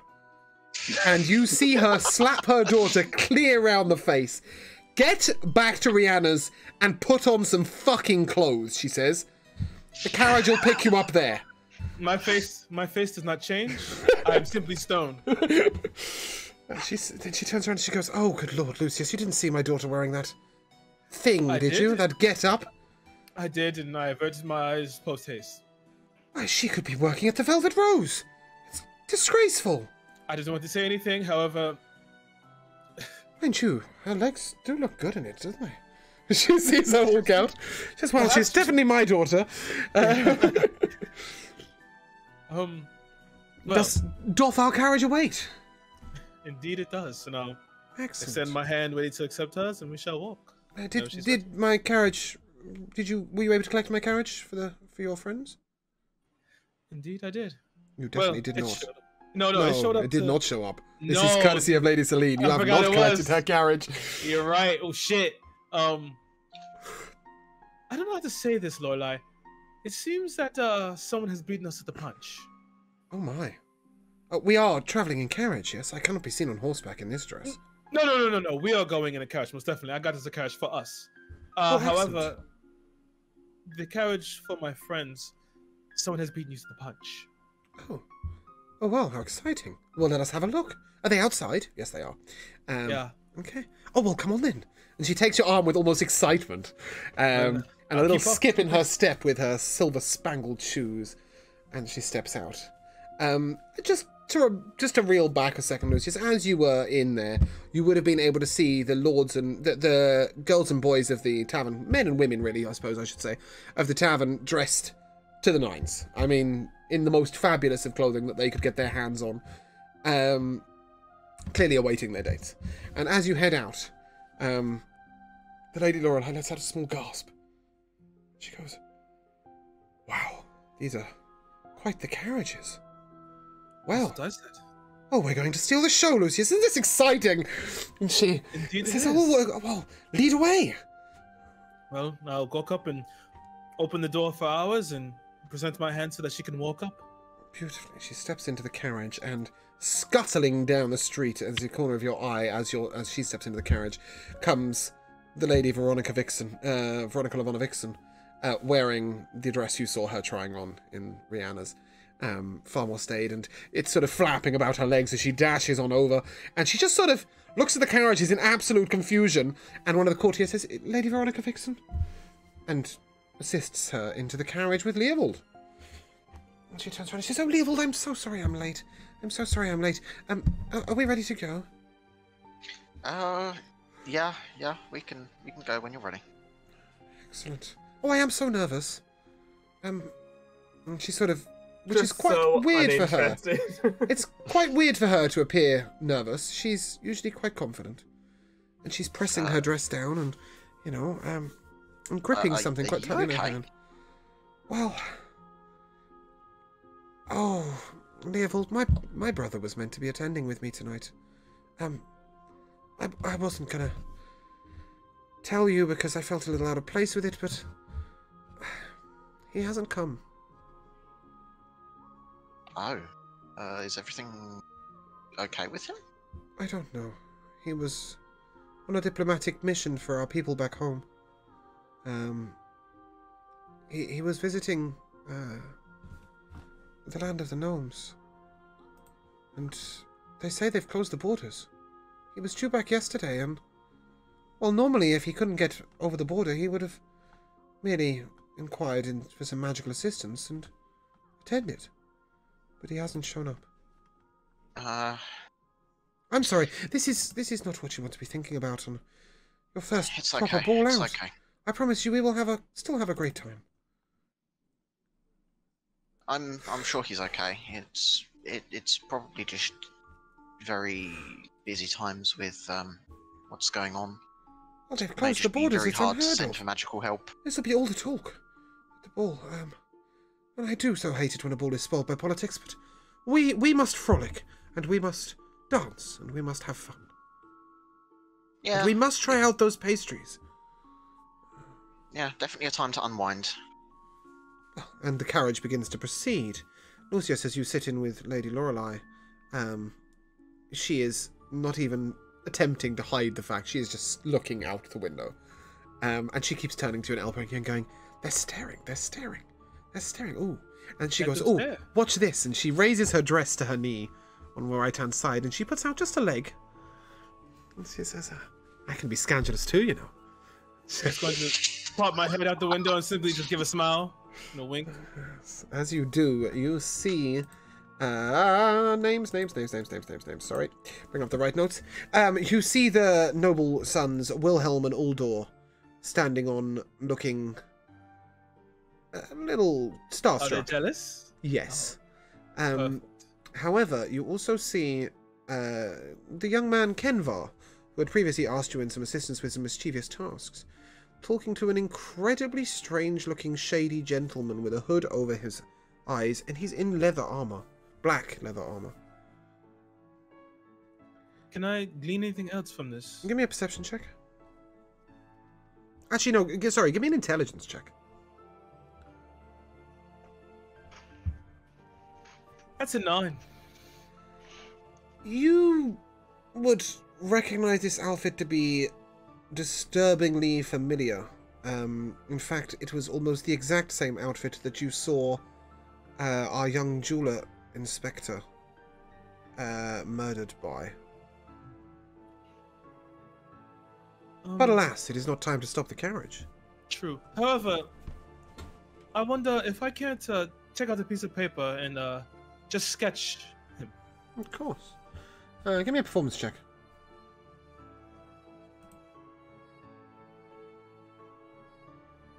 That's a 20. Yes, that's a great depiction. Excellent work. Lady Laura looks over you and says, "Oh, is this part of the persona, the art?" I do have many talents, my lady. Oh. You also have many attentions, and right now you should only have one. And she looks over at you and she sort of pulls her hair down behind her shoulder. You're right. Excuse me. I'll put everything away, fix my coat, and only look at her. Yes, we're going to stun the place. Oh, yes. Tear it down. And ever so slowly, the carriages begin to come to a halt. The first carriage would be for Lady Kenna, Brother Alari, and the lords, or the young masters, Rook and Maverick. Your courtier opens the door, he doffs his hat low, bows. And as... who's going to step out first? I will. Oh. As the Lady Kenna steps out, you see a large crowd gathered. Unfortunately, darling, they're not staring at you, but at the horses. But a few of them sort of look over and point, at which point the crowd begins to move over towards you. And the awful, bullying, nasty girls, Clementine and Elizabeth... sorry, Clementine and Elizabeth, she's not an orange. Clementine and Elizabeth come straight up to you, Kenna. And they say, "Kenna? Where did you procure a carriage like this?" Don't you have one? Girl, nobody has one. That's a shame. No, I'm just gonna walk past them. And as you do, you are followed by Rook, who is next to step out. I'm gonna like smirk at them and give a little like as I walk past them. You just Not hear even a, looking at them. "No way, not him." Following that is Maverick. As I get out and I see them, I like look at them up and down. I go, "Bitches." Just as you walk past them, a dashing young lord who you know to be Animal steps up and sort of, "May I escort you inside, Maverick?" Maverick goes like bright red. Just as acquaintances, we'll look like casual friends to everyone else. Okay. Okay. He sort of takes your arm quite firmly and guides you in. It's not a lover's embrace, it's not hand upon arm, it is more sort of arm in arm camaraderie, but he's sort of pulling you a little closer. You're walking slightly more closely than normal friends would. And lastly, Brother Alari Slade. I will step out. Happy that most of the commotion is already finished, and I will follow everyone else in. As you do, you are approached by the Lady Elvira. And she sort of curtsies a little bit. And she says, "Brother Alari, good to see you today. Pray tell, what is that?" As you turn behind you, you see your friendly dwarf face down. He has tumbled straight out the side of the carriage. She says, "The horses were spectacular, but the dwarf, not your best touch."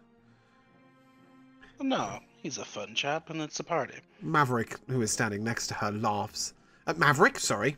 Maldranic, who is standing next to her. Yes, laugh on cue, bitch! What's wrong with you? Maldranic, who is standing next to her, sort of chuckles and says to Elvira, "Shall we?" And just before you, Alari, they they descend. That's not the right word. They enter. And the carriage proceeds shortly down, but the Pegasus is still being admired, and therefore they cannot actually get out of the area outside the court. But the next carriage pulls up, and this would be Leovold and Veronica. Your courtier opens the door. He extends his hand to the Lady Veronica Lavonovixen, who is looking quite fabulous.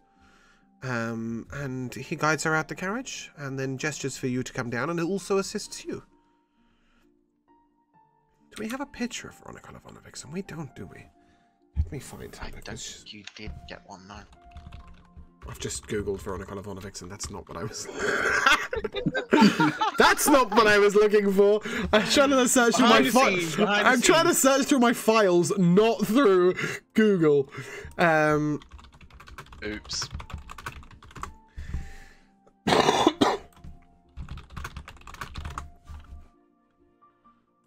Where is she? Oh.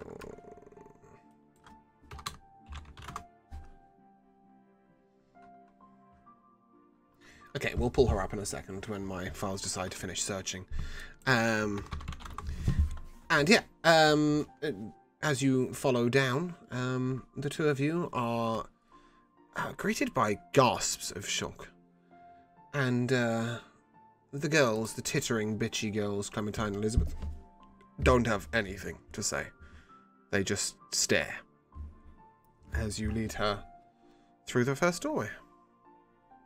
Well, stunned silence is fine by me. And as your carriage proceeds, and Lucius and the Lady Lorelei herself come up, the courtier opens the door and helps you, Lucius, out of the carriage. Yes, I'm going and to then steps away. watch him come down and wait for the perfect wind. As I step out, the wind will blow my cloak. As the wind swept my hair, then I will turn, present my hand, and wait for the lady to come out. As you gesture her down, she glides, really.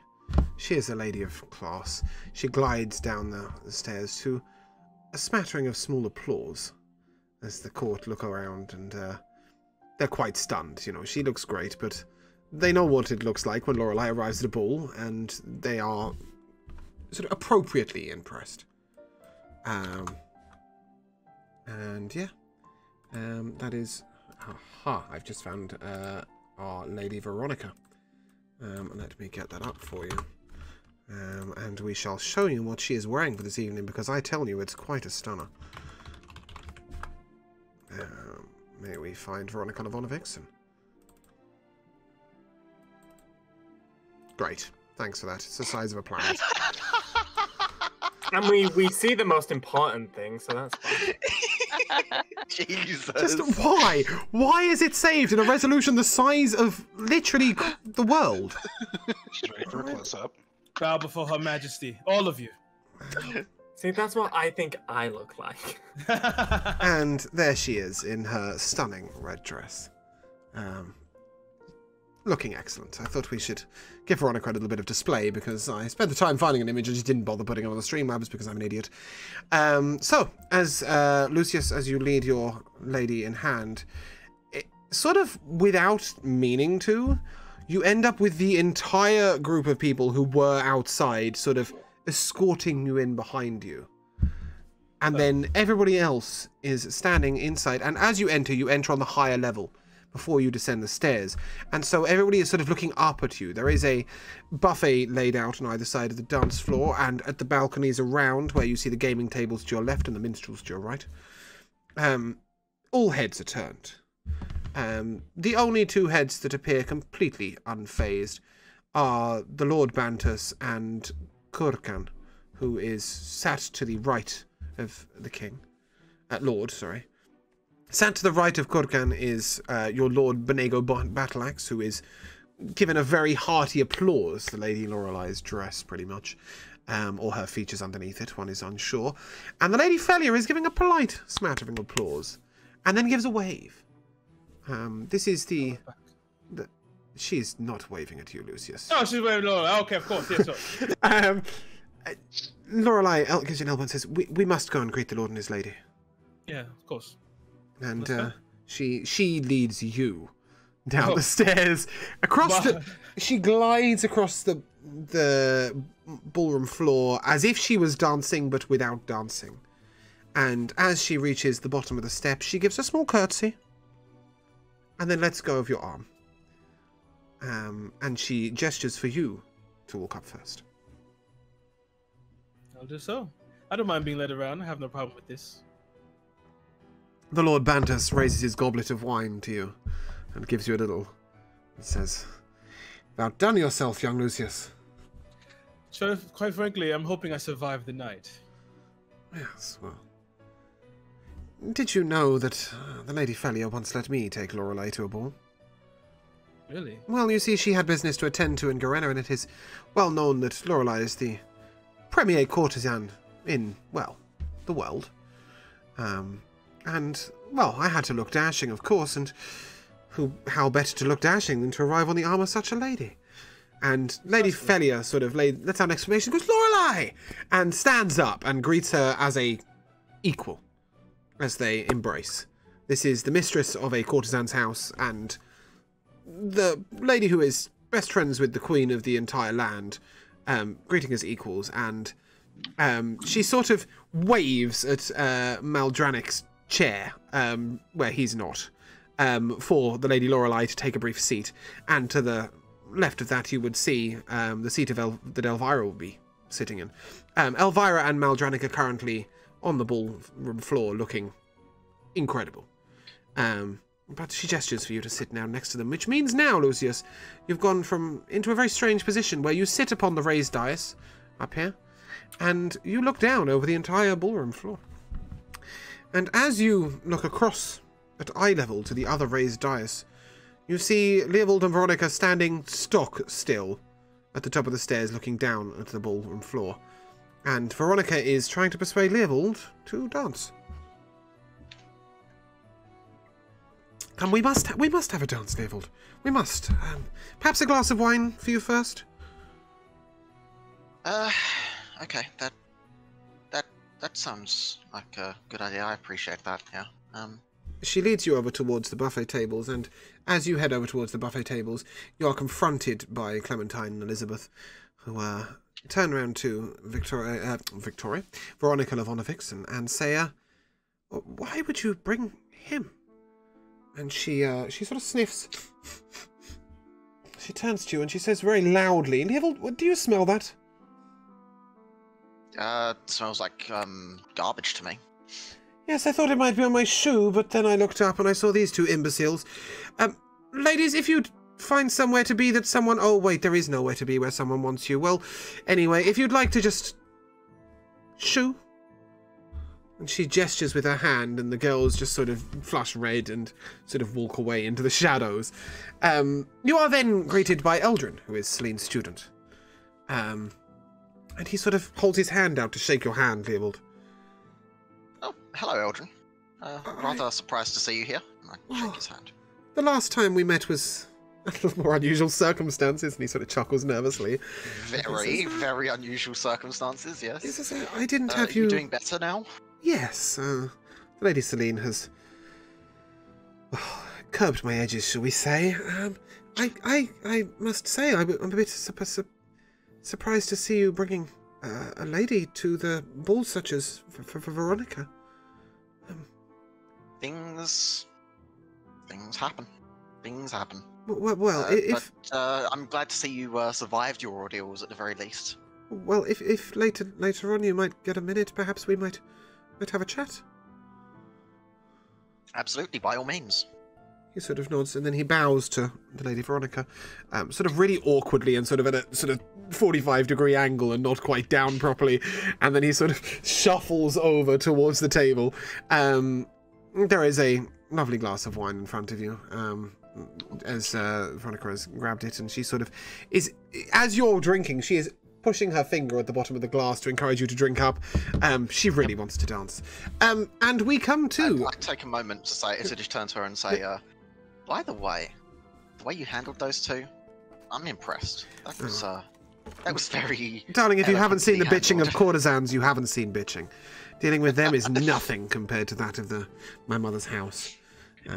Very well, and I toast to that and just drink up. Okay, as the four of you have entered, labelled, sorry, I can just look at the screen and the first name I see is labelled every time. Maverick, Rook, Kenner and Brother Alari, you, and Dwarf Companion. Do we have a name for Dwarf Companion? Has anybody bothered to ask this poor fucker his name yet? I absolutely have not. I would have asked on the ride over. Okay, and he would have told you that his name is whatever the first dwarf name is that comes up in the dwarf name generator. So he will make... Oh, well, my goodness, that is a name and a half. Perhaps we shall change that. That's quite the name. What is going on? Work, please. Alright, no, he's not either, lover. He is... Well, that's just useless, isn't it? Absolutely useless, thank you. I've been offered Dopey, Grumpy, like, all the names of the 7 dwarves. Brilliant, that is exactly what I was looking for, honestly. I believe his name is Hunmut Darkforge, isn't it? Hunmut Darkforge? It would be if that wasn't already an interestingly other character Oh, no. a little way across the world. No, I believe he was murdered by Displacer Beast once, somewhere. Oh. Yes, no, I believe this is his friend Hokul Cavebender. Okay, yes. Yes. Hokul Cavebender, I don't know. I was not prepared with any dwarf names for this evening. I had my one dwarf name and that was it. Had my long list of other names. For those of you who don't know the reference, what was his name? Drinkenforge or something? Yeah, something like that. Yeah, was the person who tried to sell drink to our bar one shot in a different area of Drathnor Keep, Drathnor Keep's world, for those who don't get the callback. So anyway, your idiot dwarf and the rest of you stand sort of looking out from one of the side balconies over the ballroom, and you notice a few things. Sorry? Is Alamo still with us? Alamo has escorted you in. He then proceeded over to the gaming tables and said he would return with a drink for you at some point. Whether we see him or not is, well, Okay, cool. yet to be seen. There are minstrels playing over to the back right, and the buffet is lined with delicacies. There is pheasant, goose, duck, guinea fowl, various fine fish, a lobster, a hog's head, gracing the table surrounded by fine dishes of vegetables, fruits, and the like. Fine pastries line the end of the table, and these are known to be the cook's finest art. Her pastries are excellent. There are also young ladies and men walking around with silver platter serving trays. Some of these have sparkling wine on them, and the others have sort of canapes. At the raised dais sit Lord Bantus and Lady Felia, as you know, with Kurkan and the guest Lord Bonego, and with Lucius and his date for the evening. On the dance floor, you may see other couples, but you probably wouldn't notice them, because Maldranik and Elvira are stealing the show. Elvira's dress is sort of one of the old school dresses that comes out sort of in a wonderful meringue, and as she spins, it just simply twirls with her. Her hair is at its full length, so hip length, flowing down. It almost has no adornment this evening. It's a simple dress with a meringue and no hair implements, no necklace, no earrings, just her own spectacular looks. Maldranik, however, is in an outfit that rivals Lucius for ostentatiousness. He is in a very high-collared, deep purple doublet with a sort of pleated front and dark black breeches and knee-high riding boots. Silver adorns his wrists and his throat, and his hair is pulled back. And the two of them are stealing the show. You look over at Bonego, who appears to be sort of eating noisily from a plate and is guffawing awkwardly. And as you look over to your right, you see the Lady Celine, sat at a bench. She has 3 feathers in her hair and a hat slightly askew. She has her greying hair. She's looks like she's put on her lipstick slightly incorrectly, and there's a little smudge up to the right. She's wearing a bright yellow dress with a purple feather boa over her, and it's sort of 4 or 5 years out of fashion. and he's wearing flat sandals. And she sort of gives you a shy wave, the four of you. I'm gonna wave back at her, and then is there a bar somewhere, or is it just like servers? There are servers and there is a bar. There is an excellent bar. So as you came in, there were craps tables over to the left, and before that, sort of at the entranceway, lining either side, is a serving area. And as you head over, you are greeted by none other than the bar girl Iona. And she is wearing a dress. It is cute and girlish and not floor length or ball gowny, but she's wearing a dress, and she sort of nods to you and says, can I get you a drink, my lord? Give me the finest ale you got. Large? Extra large will do. She leans under the bar and she pulls out a tankard sort of about this size. You know, it's a good 3-pinter. And she winks at you and she says, on the house. She places it down. Thank you. And she leans over and she says, is Lucius here? Oh, Lucius is most definitely here. I didn't see him come in. Where are they? Do you, I believe he's over around the dance floor. Did you need him for something? I just wanted him to see that I'd managed to find a way to come. Oh, he seemed very gentle and gracious this morning, and I just wanted to say thank you. Are you trying to cause some trouble? He did come with a date. Oh, no, never that. He was looking out for me in his own way, and it was really sweet of him, and, well, I might be the serving help tonight, but at least I get to see a proper ball. And I would love to see Lady Lorelei's dress. If you don't see him before I do, I'll make sure he comes right over. Oh, thank you very much, and have a great evening. Did you manage to tumble that dwarf out of your bedroom? That was that was Alari. Yes, sorry, my bad. I don't know why you were sleeping with a dwarf. Who knows? You told me the job. she sort of laughs and pretends she never says anything. Looks a bit embarrassed and heads over to carry on serving another customer as God has made her say things of stupidity when she was least expecting it. Yes. So and the other three of you, Kenna, Maverick, and Alari. Sorry, this time. Lady Celine is gesturing a little bit more. It's for you to come towards her. I guess we go over. Alari's going to take a quick detour to the bar, grab a drink, and then follow them. Okay. Lady Alari, you are asked by Lady Iona if you managed to tumble the dwarf out of your bedroom this morning. I'll tumble him right onto the dance floor, or at least I will later. Oh, wonderful. I look forward to it. Yeah, so as you head over to Celine, she says, why, Kenny, you're looking wonderful today.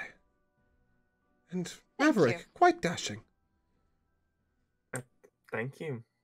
I know that the ball is for play and for fun, but should you wish to do anything else, might I suggest that you speak with, the diplomat Kurkan.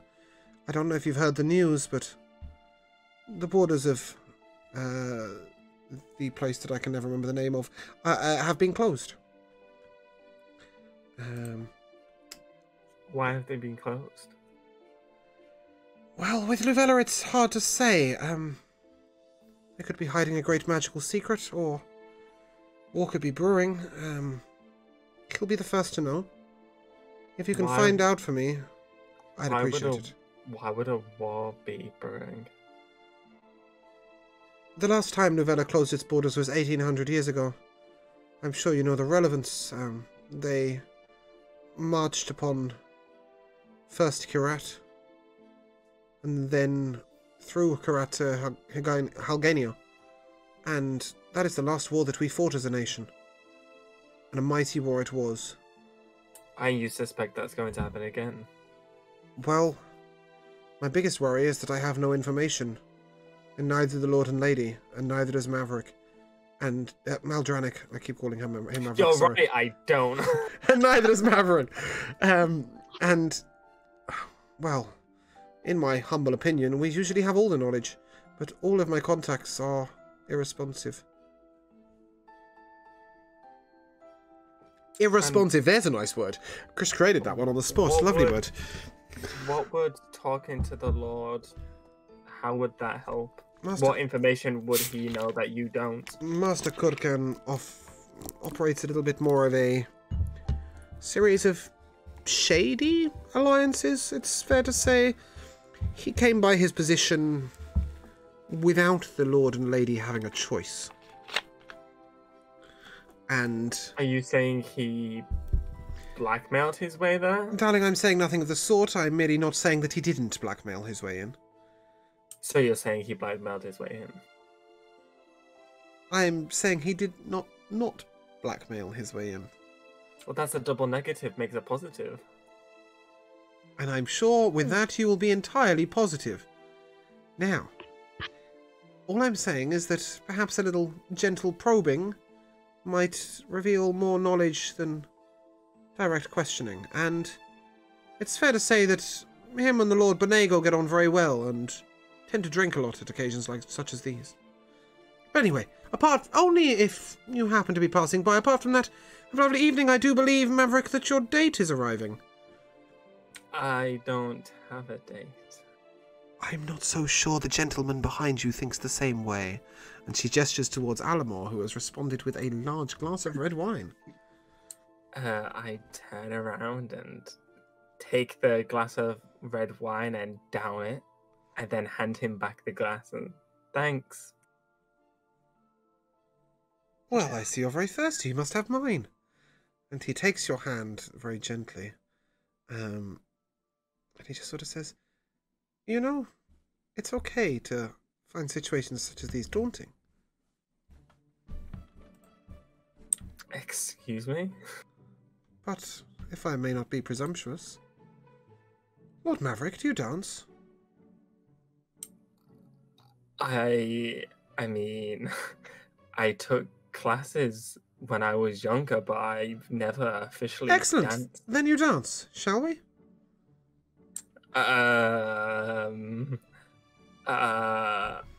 Okay. Wonderful. And he leads you down to the dance floor. But before we do, I take his glass of red wine and down that too. Fantastic. And as you, as the two of you descend onto the dance floor, you notice a particularly unusual couple dancing. A very large orcish lady is dancing with her human partner, and he is off the ground. You would know these to be Rook's parents, his mother and his stepfather.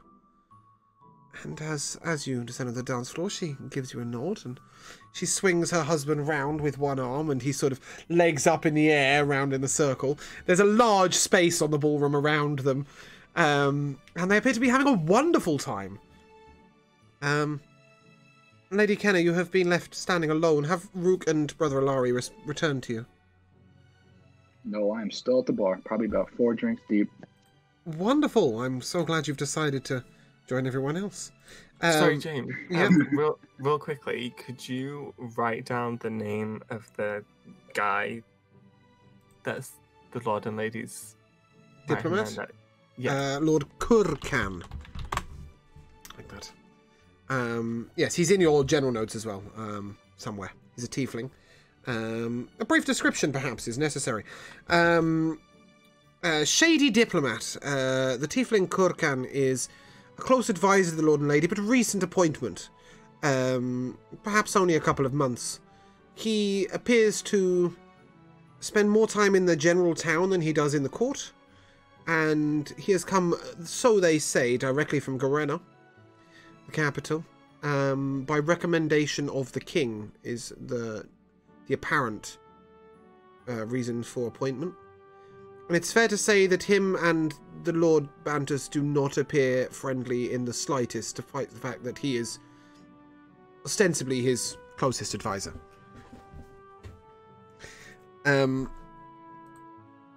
Are you both drinking at the bar, sorry, or have either of you returned to Kenna?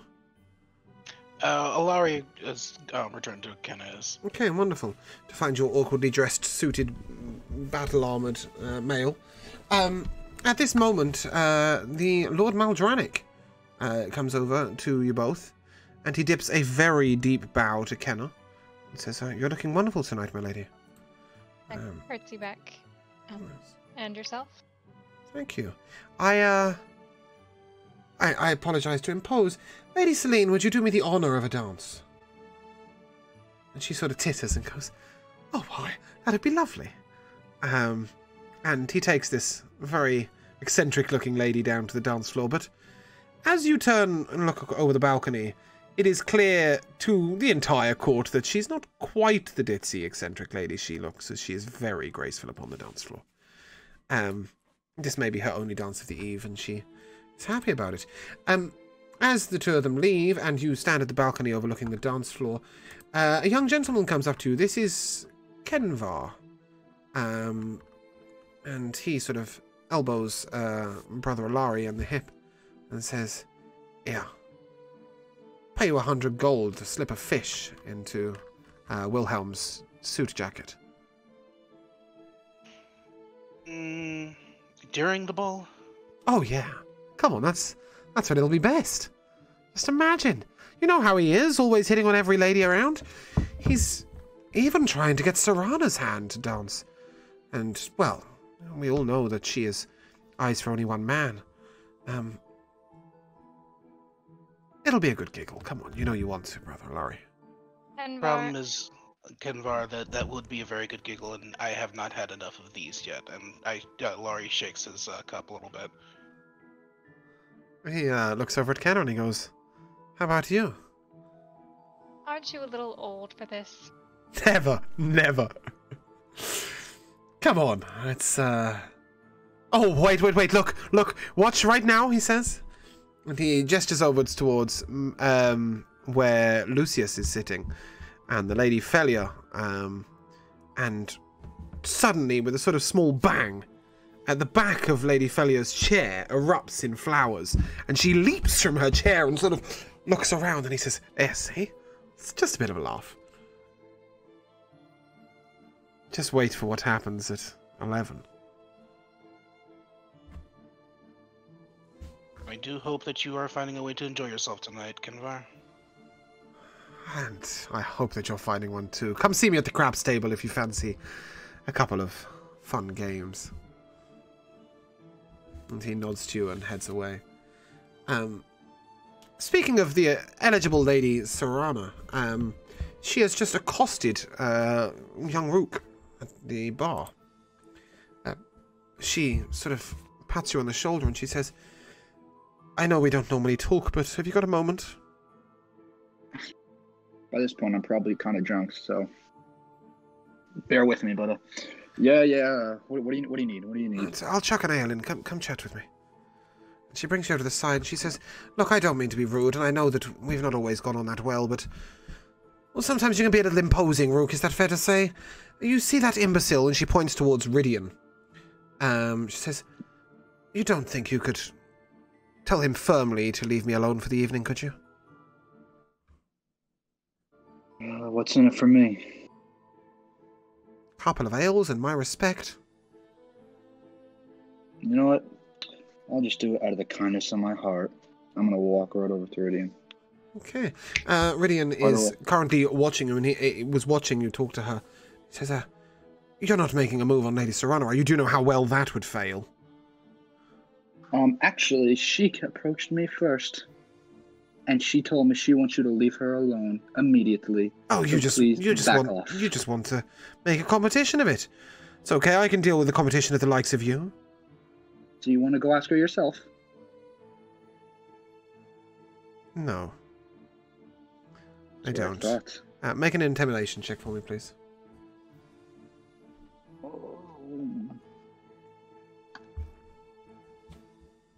Oh, God. A 2. 2. Okay. Yeah, he says, "No, I don't want to ask her myself, but, well, let's just say you won't see the girl before I do." It's okay. I don't want to see her. Everybody wants to see Lady Serana. Serana. Yeah, Serana. That's what I meant. I guess I'm not part of everybody. Oh, look, Rook, your mother's coming. And he points over your shoulder, and indeed, your mother is coming towards you. Oh. Hey, Mom. What's up? She Where's Dad at? she leans down and she gives you a smothering hug, like you're a 5-year-old. And she pats you on the head and she goes, "Oh my, don't you look lovely in your suit?" Mom, not in front of everyone. Well, yes, but do keep an eye on how many of those you drink tonight. And, see whether you can find yourself a lady. Go on. You know you can. Then she pats you on the cheek, like a 5-year-old, and then heads over to the bar, and you hear her shout quite loudly, "The largest ale you can and a glass of wine for my husband." I'm like a little embarrassed, and I'm gonna try and like distance myself from that part of the room and go find Brother Alari and Kenna. Okay. At this point, Lucius and Leovold. Leovold has been led around the dance floor as he by the Lady Veronica Vixen. Leovold, please give me a performance check.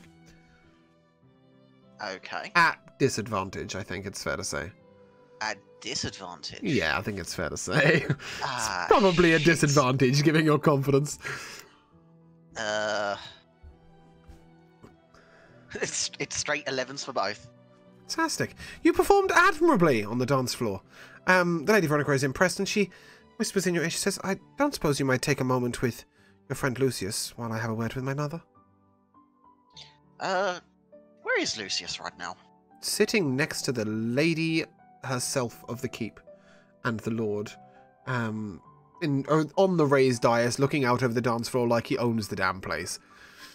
And I can see him at this point. Oh yeah, he's right in front of you. Right. Actually, okay, up some stairs, I believe. Yeah. Well, I can take a moment with Lucius if you'd like that. Yeah. As you walk over, she leans over to her mother and says something in her ear, and her mother turns around and quite loudly says, "Not right now, Veronica. Lucius, shall we dance?" Yes, we shall. Okay. Give me a performance check yourself at advantage. Oh, thank God. Bit of confidence does the world of grace. And while you're at it, Maverick, can I have one at disadvantage as well, please? Why disadvantage? Because you've just necked about 19 bottles of wine. Unfortunately, double disadvantage isn't a thing. No. Nor is triple disadvantage. Lucius, your roll? Otherwise, that would I be do it. believe, God, that was a natural 20. Oh, fantastic. 4 plus 2, so 22. As you escort her onto the dance floor. Go on, Maverick. I got 21 and then 18. Okay, wow. Look at you. Wow. Yeah. An Those excellent dancer. childhood lessons really come in handy. Yeah.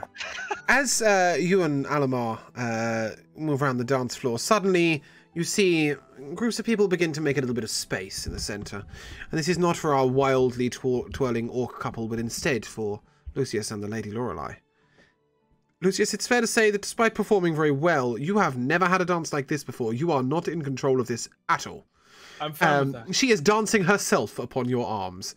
As her dress flows out beautifully, and she makes full extensions, and then she sort of, at one point, leans over backwards with your arm behind her, but you don't feel any weight on your hand as her hair almost touches the ground, and it's clear this is just the balance of an exquisite dancer. And as the dance comes to an end, Alamar looks to Maverick and says, "See? That wasn't so bad, was it?" I guess not. It was okay, I guess. Good. Should we go see your friends? And he gestures up towards Kenna and Brother Alari. Yes, please. Wonderful. And he takes you over. Yep, Kenna? I just want to say, as soon as Kenvar walked away, I would have telepathically mentioned to Maldronic that something was going to happen at 11. Ah, yes. He sort of looks alarmed in his position, and he responds, "Something terrible?" Kenvar and his tricks. Oh. If it's anything like the flowers, we'll be relieved. Okay, thank you. Maverick, as you approach Kenna and Brother Alari, Lucius and Lorelei stay on the dance floor for a second dance. And this one is a little slower, a little more graceful. And Lucius, as you are dancing, you realize 20 or 30 seconds in that this time nobody has decided to dance alongside you. It is just the two of you on the dance floor, and everybody else is watching on. It's fair to say you're somewhat stealing the show. Perfect. But one particular person looks a little angry. And as each time you circle round the dance floor, you see the Lady Serena, who is meant to be the eligible bacheloress of the ball. She reached her majority only last year and was a little kept under the thumb of her parents, and as the daughter of the richest lord of the keep, and one of the most beautiful, she is not impressed that she's been upstaged. The Lady Lorelei, however, seems fairly content about this, and she whispers in your ear and she says, "Have you seen the look that girl is giving us? Yes. Doesn't it make you happy?" Yes, indeed it does. She said, "Darling, Can I interrupt for a second? Yep. So I'm with Kenna and Brother Laurie, and I have this new like drunken confidence. I'm gonna say, you know what? We should be out there. I'm gonna walk right up to Lady Serena and say, "Do you want to dance? Maybe a little competition with Lucius." She looks down her nose at you and just kind of goes, and then she breathes, and she looks over and she says, "Did you deal with Rydian?" He didn't believe me and listen to me, but I tried. Then let's show him. And she All right, follows you on the dance floor. I'm gonna walk out and try and like challenge Lucius to a dance-off. Okay, both of you, give me a performance check. Should I be at disadvantage? Since Nope, nobody at this point is at disadvantage or advantage. You have two stunning ladies upon your arms, and let's face it, neither of you are needing them. I give a help action anyway. How would you be helping in this situation? I have a -2 to. I got a nat 20, but I have a -2. You got a nat 20? Holy shit. Yeah, but I have a -2. That doesn't matter. That does not matter. Nice. A nat 20 is a nat 20. Yeah, I got a natural 19 for 21. Ooh, a natural 19. This is a close race. As Lady Kenna and Maverick and Brother Alari, you stand over.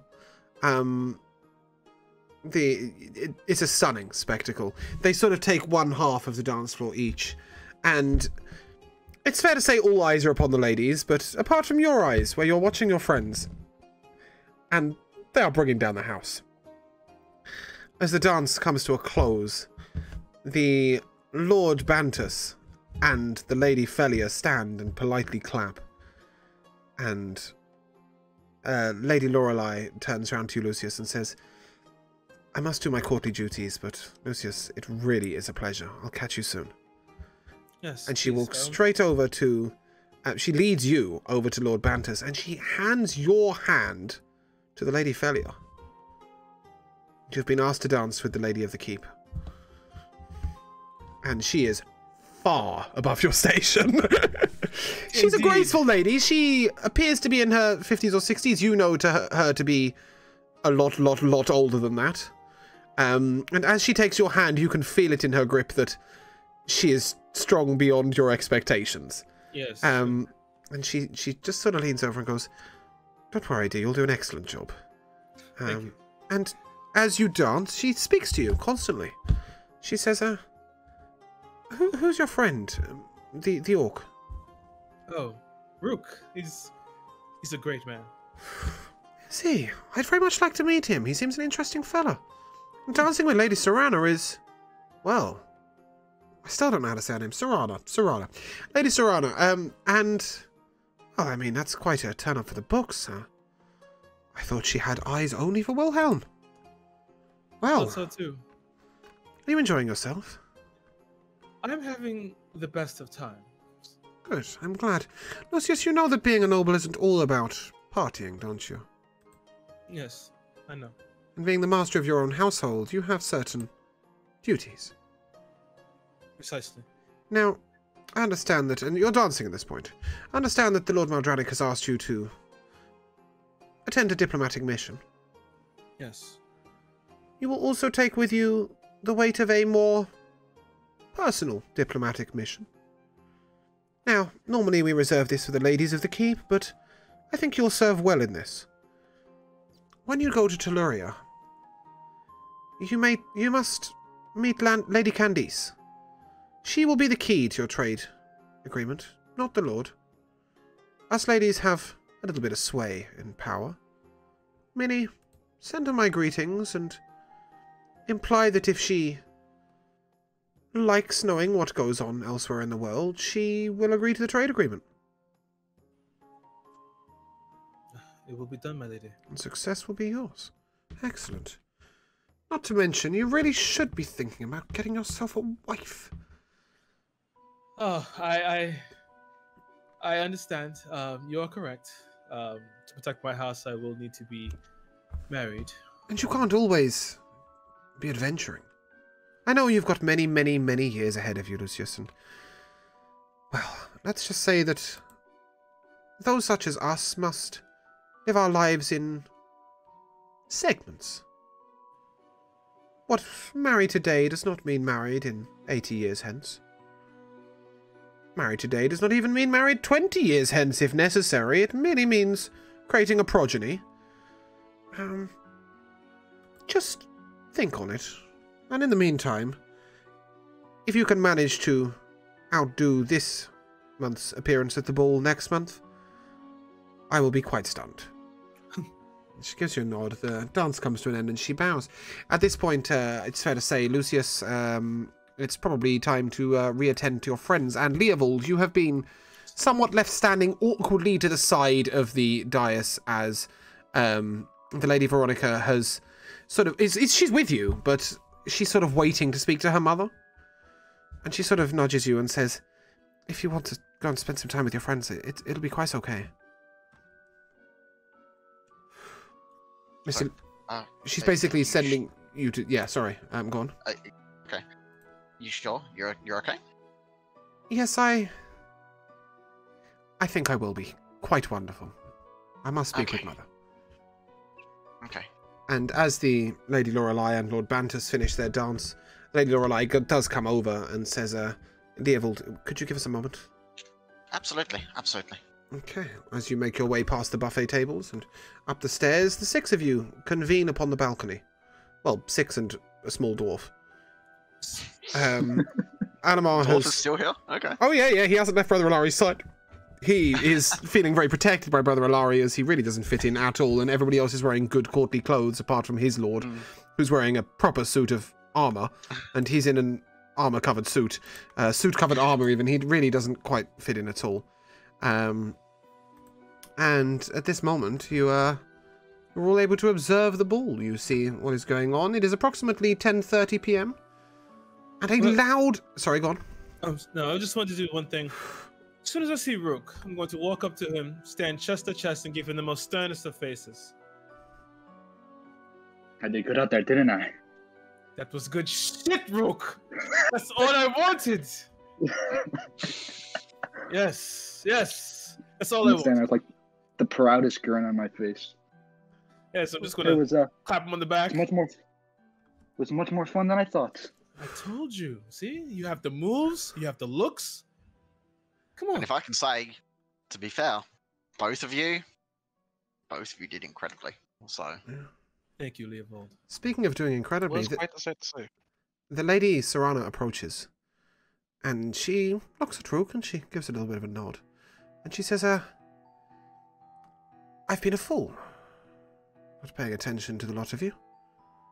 Slowly but steadily, you have upstaged everybody. You brought the Lady Lorelei to the ball. You've danced me off my feet. You arrived with Pegasi leading your carriage. You sit upon the dais of the Lord and Lady himself, looking like you belong there." She sort of looks over at the dwarf and she goes, "And that." And she looks at Leovold, and even Lady Veronica turned up with a man for the first time in history. what is that? Is that really that shocking?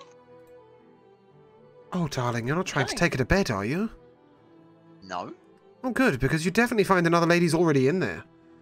Well, anyway, everybody has... every lady of the court has learned the courtesan's ways from Veronica Lavonovics, and she teaches us very well. You have no idea what you're missing out on, but, alas, I've done very foolishly in ignoring you all. I'm hosting a party on the 7th of November. I would like you all to come. Where is this party? Well, at my manor, of course. Well, at my father's manor, but my manor. And yes, go on. Like the alcohol's starting to like affect Maverick. So as she invites us, he's gonna like grab her like round, like side to side, like grab her right around the waist, and like squeeze her real tight, and say, "Don't worry, we'll be there." Woo! Alamore will be delighted. And she turns to you very gently, Maverick, and she says, "Don't break his heart." And then she turns to you all and says, "But I came to ask a favour. You seem like the wily crew. The Lord Wilhelm and I have been seeing each other on and off for a few months. He's gone missing this evening. And whilst I thoroughly enjoyed the gracious dance that your friend here gave me, it would be amiss for me not to dance with him once this evening. Do you think you could locate him at some point for me? Or if you do see him, just let him know that I'm looking for him." Where did you last see him? He said he was going to the bar to get us a drink, and I haven't seen him since. Oh, okay. At this point, a loud, uproarious shouting comes from the gaming tables on the balcony opposite. You see various people sort of falling backwards. Not falling to the ground, just moving backwards. And Lady Serana turns to you and says, "Oh, what the hell is that about?" I think it might be prudent for us to go and have a look. Well, you guys go. I'll take a seat with the Lady Celine here, as Lady Celine comes over. And he says, "Oh, Lady Celine," and she speaks really slowly, "How are you today?" And the Lady Celine says, "Well, I'm fine, my dear." And you hear a voice that you've never heard the Lady Celine use before. She sounds almost grandmotherly, and she says, "Now, come, dear, tell me of your troubles." And you hear them begin to talk. As you are headed round the balcony, and you head over to the games tables. Yes? Are you all going? Yeah, let's Time is it go. now? I'm definitely heading straight over there. I want to stop by Iona and just say hello to her. You don't see Iona. I would on the way. I wanted to just say to Lucius. Iona was I don't know what it was about, but she wanted to talk to you. So if you get a chance, you don't see her over there. You don't see her over there. She's not there. No. What time is it now? It is 10:15. Don't worry, I will warn you in advance. It was 10 a minute ago. Oh, 10. You're fine. 10:35. Whatever. It's not time yet, Kenna. That's what it is. So as you head on over to the craps tables, you see the Lord Nassim being shaken brutally by Lord Uldor. Nassim is the son of one of the more major families, and you hear a shouting match and almost a fight breaking out between the two of them. And they push them back through a cards table where some of the older lords and ladies were playing quite gracefully, and they look disgusted and step back. And can I try and stop them from fighting? Yes, make an athletics check for me.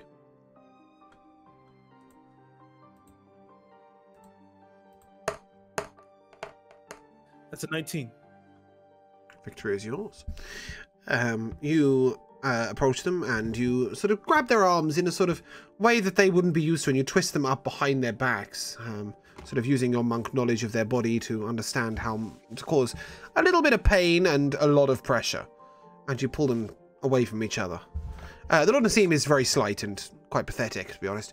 The Lord Uldor is not. He is broad of shoulder and, you know, very proper. And he turns around and he goes, "Man, this man was cheating!" I understand, but you cannot act like this here. But he was cheating! I understand. But there's different ways to handle this. You simply do not cheat at a ball. We'll play for fun. As Lucius is holding them, I'm gonna walk over to them. I'm going, guys, shh! Do you hear that? Wait, shh! That's so much What are you better. talking about? That's so much better. No, let's dance! Woo! They sort of look over confused, and then the Lord Nassim turns around. Make a charisma check for me, please, Maverick.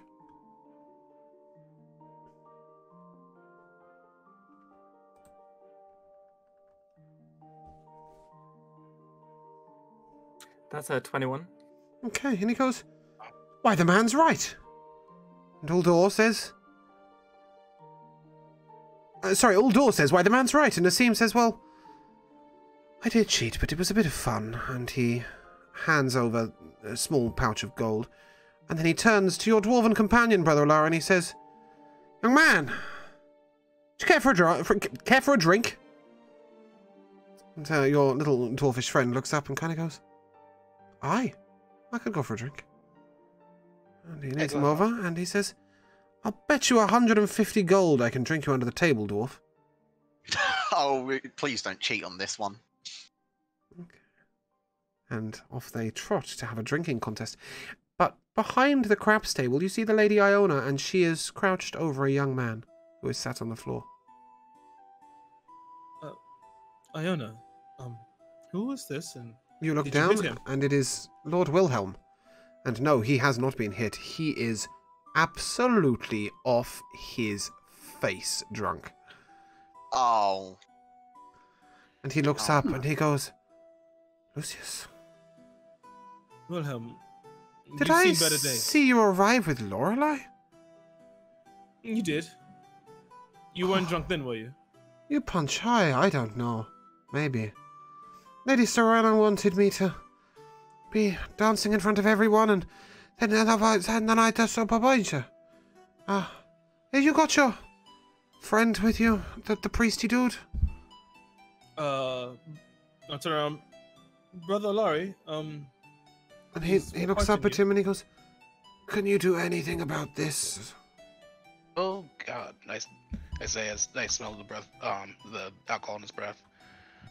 Well,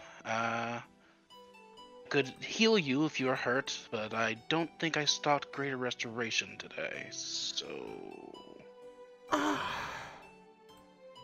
Just something to maybe uncloud my mind? For reference, I will gladly take a bit of guidance for this. That'll do. guidance I can help with. And in that case, then I'm going to clap him on his back. Say, breathe in. And he vomits over his own shoes. Oh, There it is. God. There it is. Okay, and he sort of... Oh, God. Oh, that's better. Bad day to Oh, wear dear. sandals. Oh, dear. Oh, I do feel better, but you could have warned me. And he looks over at Leovold and he says, "I know they say that your magic is a bit wild, but you can do other things, right?" And he gestures towards his shoes. It's risky. Do you mind the risk? I may have ruined my marriage to the most eligible bacheloress in the country. If you blow me up, it'll be a pleasure. Well, that's not my goal, but I'll see what I can do. Wilhelm, pull yourself together. Yeah, take a Excellent. moment, Yep. close my eyes, focus myself, try to calm my nerves a Take little, one step Mhm. backwards. breathe. Most dangerous prestidigitation ever cast at a ball. Yes. Let's see how it goes. You should be alright on that, to be fair, right? You've had a pretty good And- evening. Yeah, I cast out fire out a attempt at a Prestidigitation, Can- yeah. and I'm going to do this multiple times for multiple effects. First time, I shall clean his shoes Yep. using the spell. Mhm. Then I shall use the next effect to rather than an odd odor, replace that with a rather pleasant one. Say something like lavender or something. Wonderful. And as he looks a bit better, he says, turns to the girl Iona, and he hands her a pouch that is huge with gold.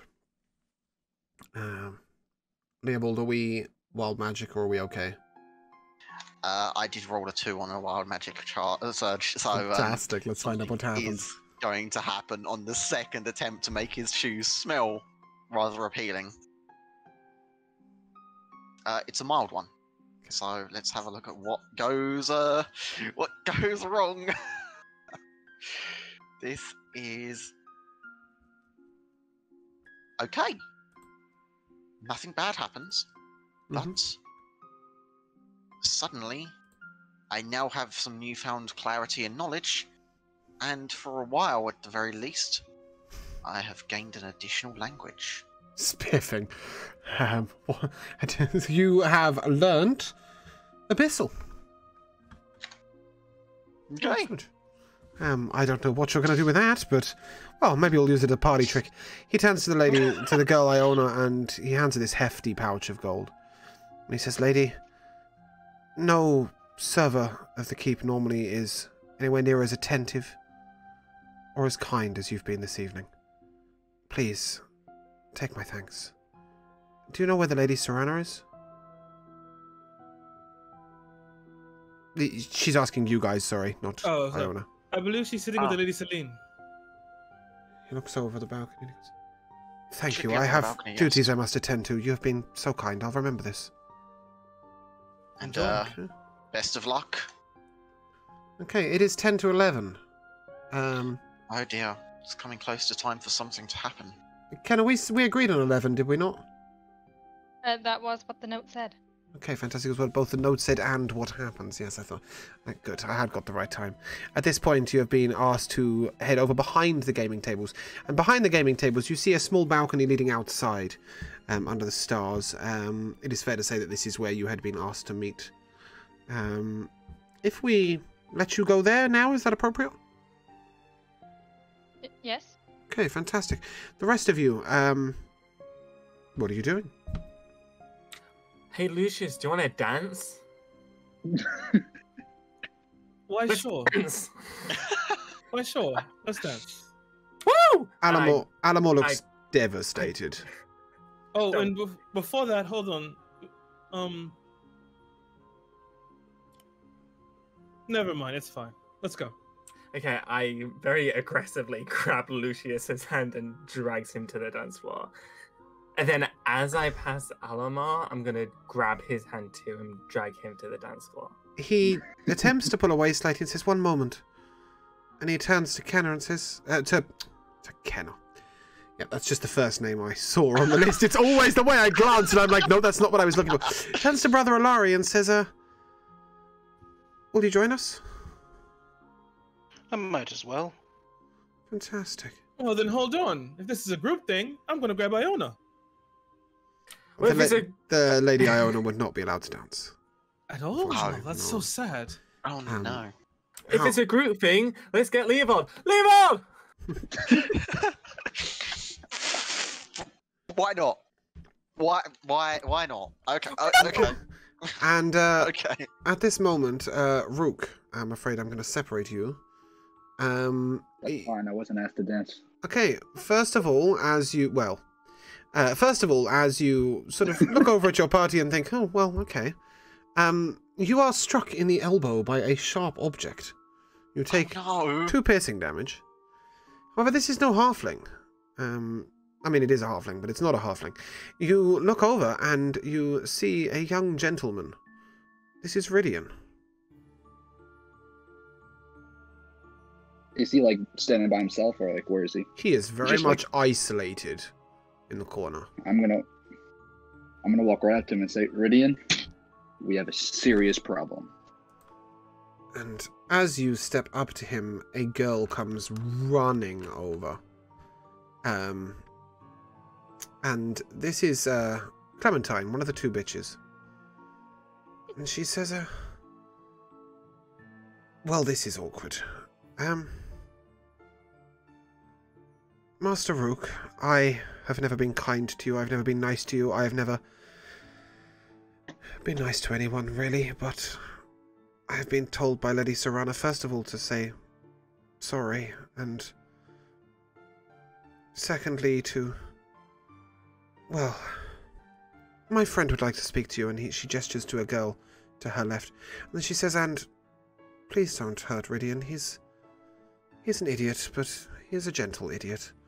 And she turns to Ridian and she says, Serana's not for you. Why don't we dance?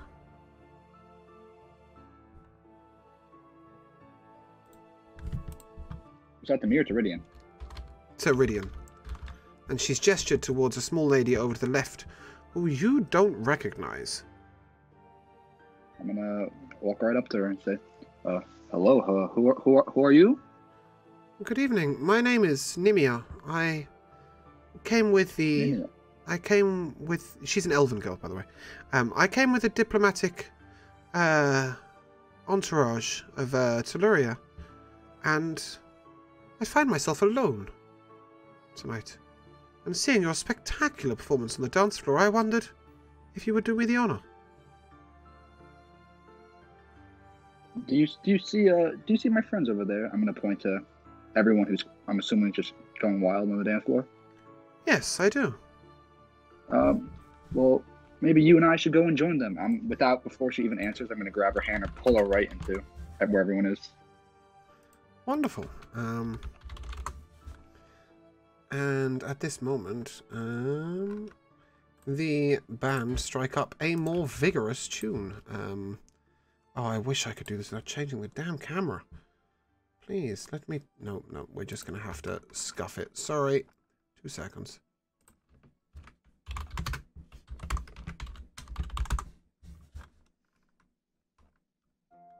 Nope, not that one.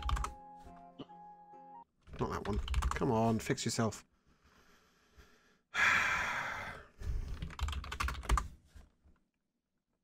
Duckington, thank you. Okay. And the music starts to take a lively turn. At this moment, you see various people sort of moving onto the dance floor. It is now relatively packed. The group of you are there.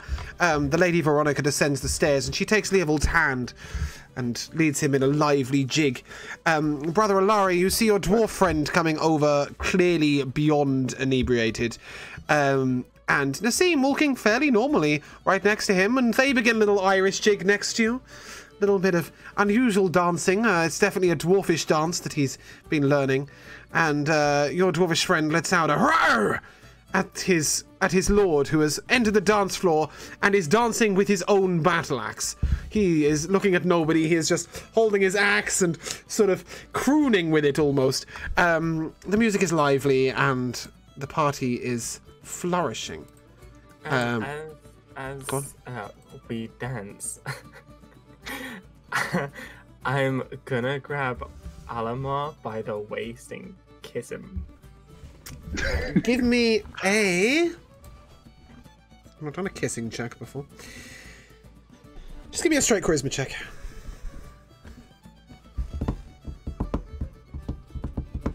I believe I'm out of place.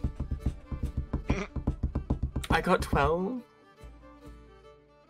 Yeah, why not? He responds, not quite so passionately, but properly. And then sort of says to you, perhaps not in the center of the dance floor? Why not? Oh. Well, why not? And he kisses you back. At this point, the Lady Celine is doing a small circle dancing on her own, a little way away from you. The Lady Lorelei descends onto the dance floor and joins you all. And even the Lady Failure is doing a small jig. But stealing the show completely, you see a large female orc tossing her husband into the air repetitively and catching him. Rook, it's fair to say at this point you're probably a little ashamed of your mother, but she's stealing the show as she tosses her husband and catches him. At this point, seeing everyone dancing around her, I'm just going to start cheering. Yeah, that's my mom! However, at this moment, we also have something very quiet going on elsewhere. Why is it just going to play again? Like, please, just fix your shit. That's what I was going to say. While everyone's dancing, I was going to start looking for Kenna. It's fair to say Kenna doesn't want to be found right now and has moved Knock quite off. far away. So, at this moment... Get lost, Lucius. At this moment, Kenna, you have been led to the end of the balcony and actually over the edge of the balcony, where you then sit on quite a stunning evening. The stars are all out. Under a tree just outside the base of the keep. You look out over the land, not over the town. And Kieran turns to you and says, I'm so sorry we've not been able to speak yet. Did he hatch? And she did. And I want to look around and make sure that there's nobody. Nobody is in sight. I'm gonna focus on the necklace, and I'm gonna have her appear in my hand. He looks on with awe and delight.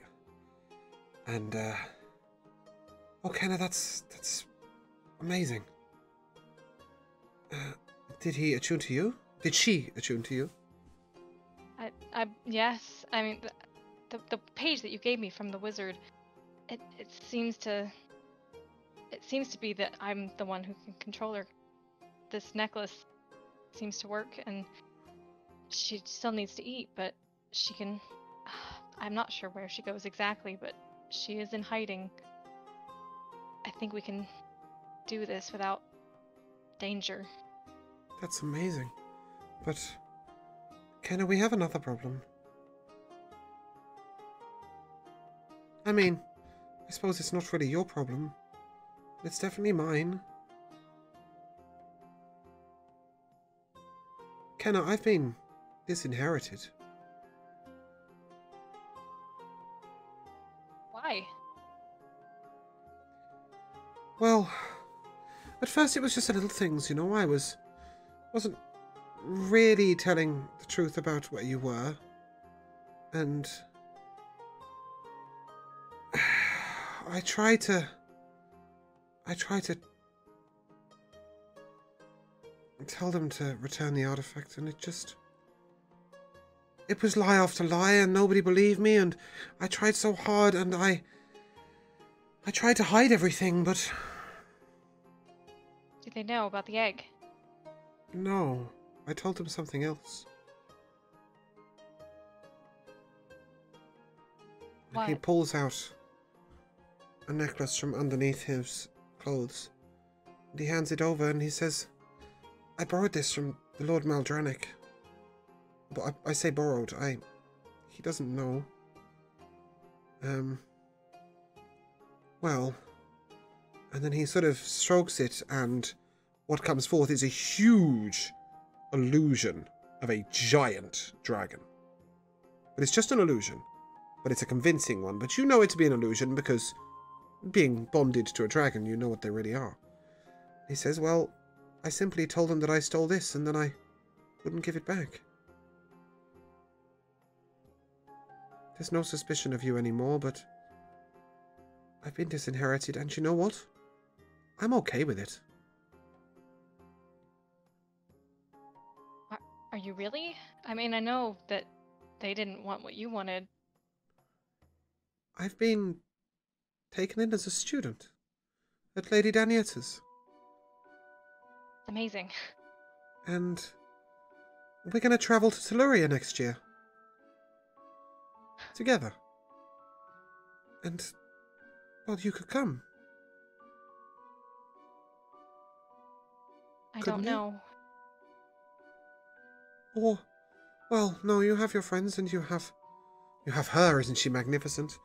But maybe in time we might see each other on the road, adventure together? Like we always talked about? Definitely. We will be going to Telluria soon. Wait, you're going on the diplomat mission? Yes. Why, so are we. We'll be in the entourage, not as an important part, but, well, you know, we might see each other across the campsites, as you say. Yeah, the lady said it would be a good opportunity for me to see a different side of magic. Apparently the elves do things differently, which is a bit of a strange thing to tell, but, well, yeah, it'd be a nice chance to see some unusual things, and I was very excited, but No, I'm really excited. So happy for you. Well, I'm not meant to be here tonight, and I must disappear. As you know, a disinherited noble cannot attend the balls unless they have somebody to speak for them, and I've got another year of my apprenticeship before the Lady Danietta will speak for me. So, perhaps another night, perhaps soon? Send me a message. I'm staying at the inn. Okay. Squire. And one more thing. What did you name her? Her name is Shakar. Oh, that's perfect. She's so beautiful. Will she grow? Do you know? I think so. There's nothing that mentions stopping that. Well, one day we'll ride a dragon together. And he smiles and he winks, and then he sort of gestures at the edge of the wall to help you back over the wall. And it's clear that he doesn't intend on returning to the party. I scale up the wall and look back down and just wave, and then I sneak back in the door. Assuming you're also dismissing Shakar on the way in. Okay. Yes, before Let's sneak climbing back the in, wall. holding a dragon. Yeah, no, fantastic. And you see your friends dancing on the dance floor. It's slowed down a little bit, and some of them are having a more quiet moment. As the previous dance comes to an end, the Lady Celine approaches Leopold. Says, would you care for a dance?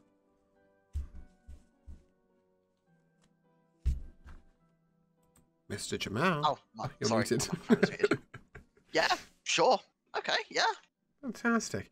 She starts waltzing in a style, I mean, nobody's seen anyone waltz like this since, like, the 1300s. It's a good 1,000 years since anyone's sort of done this awkward, shapely dance. She's sort of swinging her hips in an 80s fashion while waltzing. It's truly awful. But you look okay. Yes, exactly like that. Exactly like that. Thank you, Lucius, for the kind demonstration. Maverick, it's fair to say that you're very attached to your to Alamor right now, and him to you. Do you want to show everyone what he looks like? We could just describe him if it's easier. Did I save it? No. It's fair to say he'll be taking part in the next session. You can see him then. After all that searching, you didn't save it again. No, I don't know where I put it. I don't... Oh, I'm sure I saved it somewhere. Let me see if I can find it. You are an unbelievable one. Oh, I've got it. I just saved it somewhere stupid. Yes, I do have it. You say I'm stupid. Have you any idea how many pictures of different fucking NPCs I have on my computer? I mean, it is... the list is endless. This is Alamar. He's not native to Drathnor Keep. For those of you who are familiar with your D&D as opposed to in the real world, you would know him to be, well, an unusual race, but he conceals it very well, and he basically has a spirit within him. That's as much as we'll say for now. More will be revealed later. But yeah, he's a very dashing gentleman, and the two of you are dancing in your moment. Lucius, you are gracing the dance floor with Lorelei again. Brother Alari, your lovely little dwarf friend, is desperately asking for a dance. And Lady Kenna, as you come back in, Maldranik himself asks you if you care to dance. Of course. Rook, you find yourselves enmeshed in the arms of a dwarf, an elf a quarter of your size. And, Leopold, it appears that Lady Veronica Lavonna Vixen has decided to stay with you for the evening. It's a little unexpected, and as you all dance, she speaks to you and she says, I've got to tell you the truth. Originally, my brother wanted to speak to you about your magic. I don't know if you know my story, but, well, my father died in a tragic accident, and he was a Genasian. It doesn't really matter. Well, I mean, it matters, but not... Sorry. It's not specific. Well, thank you. But my brother believes that if we can find out what happened, we can bring him back, and honestly, everybody else knows that's not going to happen. But Mm.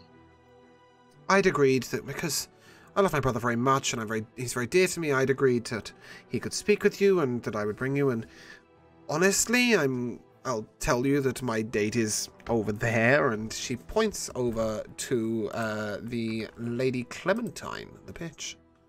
Imagine. The girl she absolutely slayed in front of you guys, and she says, well, you see, the thing about Clementine is she presents one face to the court, and it's not a nice one, but as you may know, I teach all the lady nobles the ways of, you know, wifery and ladyship. And Clementine and I found a different level with her, a different relationship. And she still presents the same horrible face in public that I've told her many times I hate, but she insists it's the best way to navigate the court politics, and, well, who am I, a mere daughter of a whore, to say otherwise? Well, I think she's wrong and foolish, but... So do I. You know. But she is a different person inside. A loving, kind person. And Okay. the more she I'll works take your word for it. the more she works for the diplomat Kurkan, the worse it seems. Oh. He has both her and Elizabeth working for him. And yes, as over time they seem to have got a lot worse. But That's yes, very she unfortunate. was my date. But do you know what, Leovold? I'm glad we've made friends. Thank you. You've been wonderful company. Good. However, I believe that gentleman is looking at you. Maybe you should ask him to dance. Gentleman? This is Nassim, who cheated at cards. Oh. And went and had a drinking competition with a dwarf. And he Yeah, is... the drinking competition with a dwarf. Yes, and he is staring straight at you. Uh, And as you look at him and meet his eyes, he gestures for you to come over. Would you excuse me for a moment? I'm gonna take a moment to go talk to him. You should. She sort of follows you, but a couple of steps behind. And as you arrive at Nassim's side, he says, there's somebody who... He's not confident enough to tell you, so I'll tell you myself. He wants to dance with you. And he nods over towards Eldrin. And then he immediately strides straight past you and to the Lady Veronica Lavonovixen and says, my lady, would you care to dance? Nassim's court manners are exquisite. And he bows deeply and takes her in arm, and they begin to dance. And you find yourself left standing alone with Eldrin, who just sort of stands there and looks at you awkwardly, and he holds out a glass of wine and says, have you had a good evening? Yeah, my evening's actually been rather surprisingly good. What's going on, Eldrin? As I said, I wanted to talk to you, but I didn't. Yeah. I don't really have anything to say. Just looking for the company. Looking for your company. Okay. Shall we head over to one of the tables and sit down and have a drink or something then, or? Must we sit? And he sort of gestures over towards the dance floor where your friends are dancing. If Okay. you would. That works for me. And there, we shall leave you all dancing the night away with your respective partners, enjoying the rest of the ball.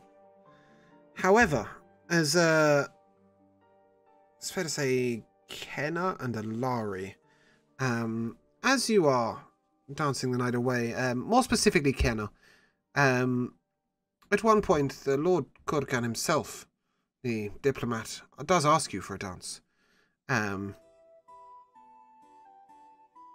What would you say? Yes, of course. And as he dances with you, he mentions that you are going on a diplomatic mission to Teluria, are you not? I believe so. Yes, escorts to his assistant. The entourage will be leaving sooner than you thought. The very first of the month. That is very soon. It is, in light of the recent happenings at the border. And he says, well, you do know why the gnomes have closed the borders of Luvella, don't you? No, I hadn't heard.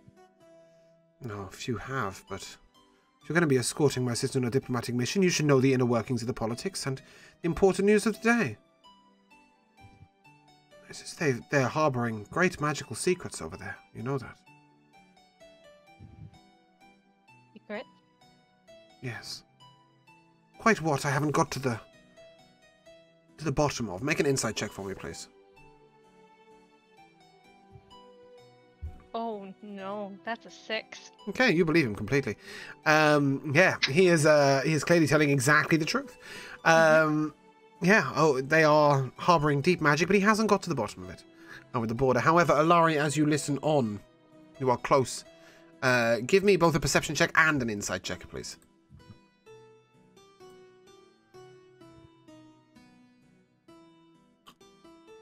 Actually, you don't even need to give me the perception check. Just give me the insight check. I've just realised your passive perception is like 382. There's no way you're not hearing this conversation. I'm sorry, I think I made a space. Was that for me? Yeah, insight check, please, Alari.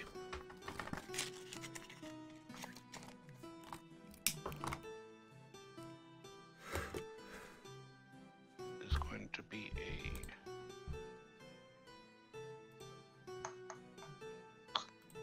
a 9. Yeah, okay. Neither of you have a clue. Neither of you have a clue. Sorry, just give me a second. I'm just pulling Of all the times I've been suspicious of everyone we meet, and you two will believe it. I don't mean to believe him. I mean, realistically, even with a 9, you know that this guy has got more in mind than what he's saying, at least. Sorry, I really can't find this damn list. There we go. I'll get to that in a second. That is the best item I've seen so far. Yeah, so it's clear that he's being a little bit shady. He says he hasn't got to the bottom of it, but you know he's got some knowledge. As for what, you'll have to find a different way of finding out as we leave the ball. A night of dancing, laughter, fine food, and perhaps more. As you are escorted back to your carriages at the end of the evening, it is fair to say that, Lucius, you will be dropping Lorelei off whether you like it or not. Oh, of course. And the same with you, Leovold. You will be dropping her off to her mother, whether you like it or not. Rook, you seem to have an elf in your carriage. Whether she's coming back with you or not is entirely up to you, but she's determined to. Brother Alari, you still have a dwarf finely attached to your left leg. And Maverick Alamar hasn't left your side. Before next episode, we will find out what happens between you guys, and we will resume with that next week. But for now, it comes to the MVP. So, Jamal, MVP for the evening. I think... I'm really sorry, actually. Let me just rewind 1 second. Sorry. Yep. Just before we go, Lucius, as you step into your carriage, you find a pair of shoes. These magical shoes appear to float in water. They can support the average adventurer. But being sized and shaped as typical shoes, they're incredibly difficult to balance on while traversing the water. In other words, they're 100% fucking useless, but here they are. And I'm sorry, Jamal. Carry on, you're MVP for the show. I think I'm gonna have to say, it's kind of hard to say because there's some great moments in that. And this is the one I had in mind at the start, which I'm gonna keep carrying forward. The dwarf in the ice bucket, who then proceeds to also fall straight over on his face as he gets out the carriage. I liked him. He was a wonderful character that Alari just gave me to play with no warning whatsoever, by the way.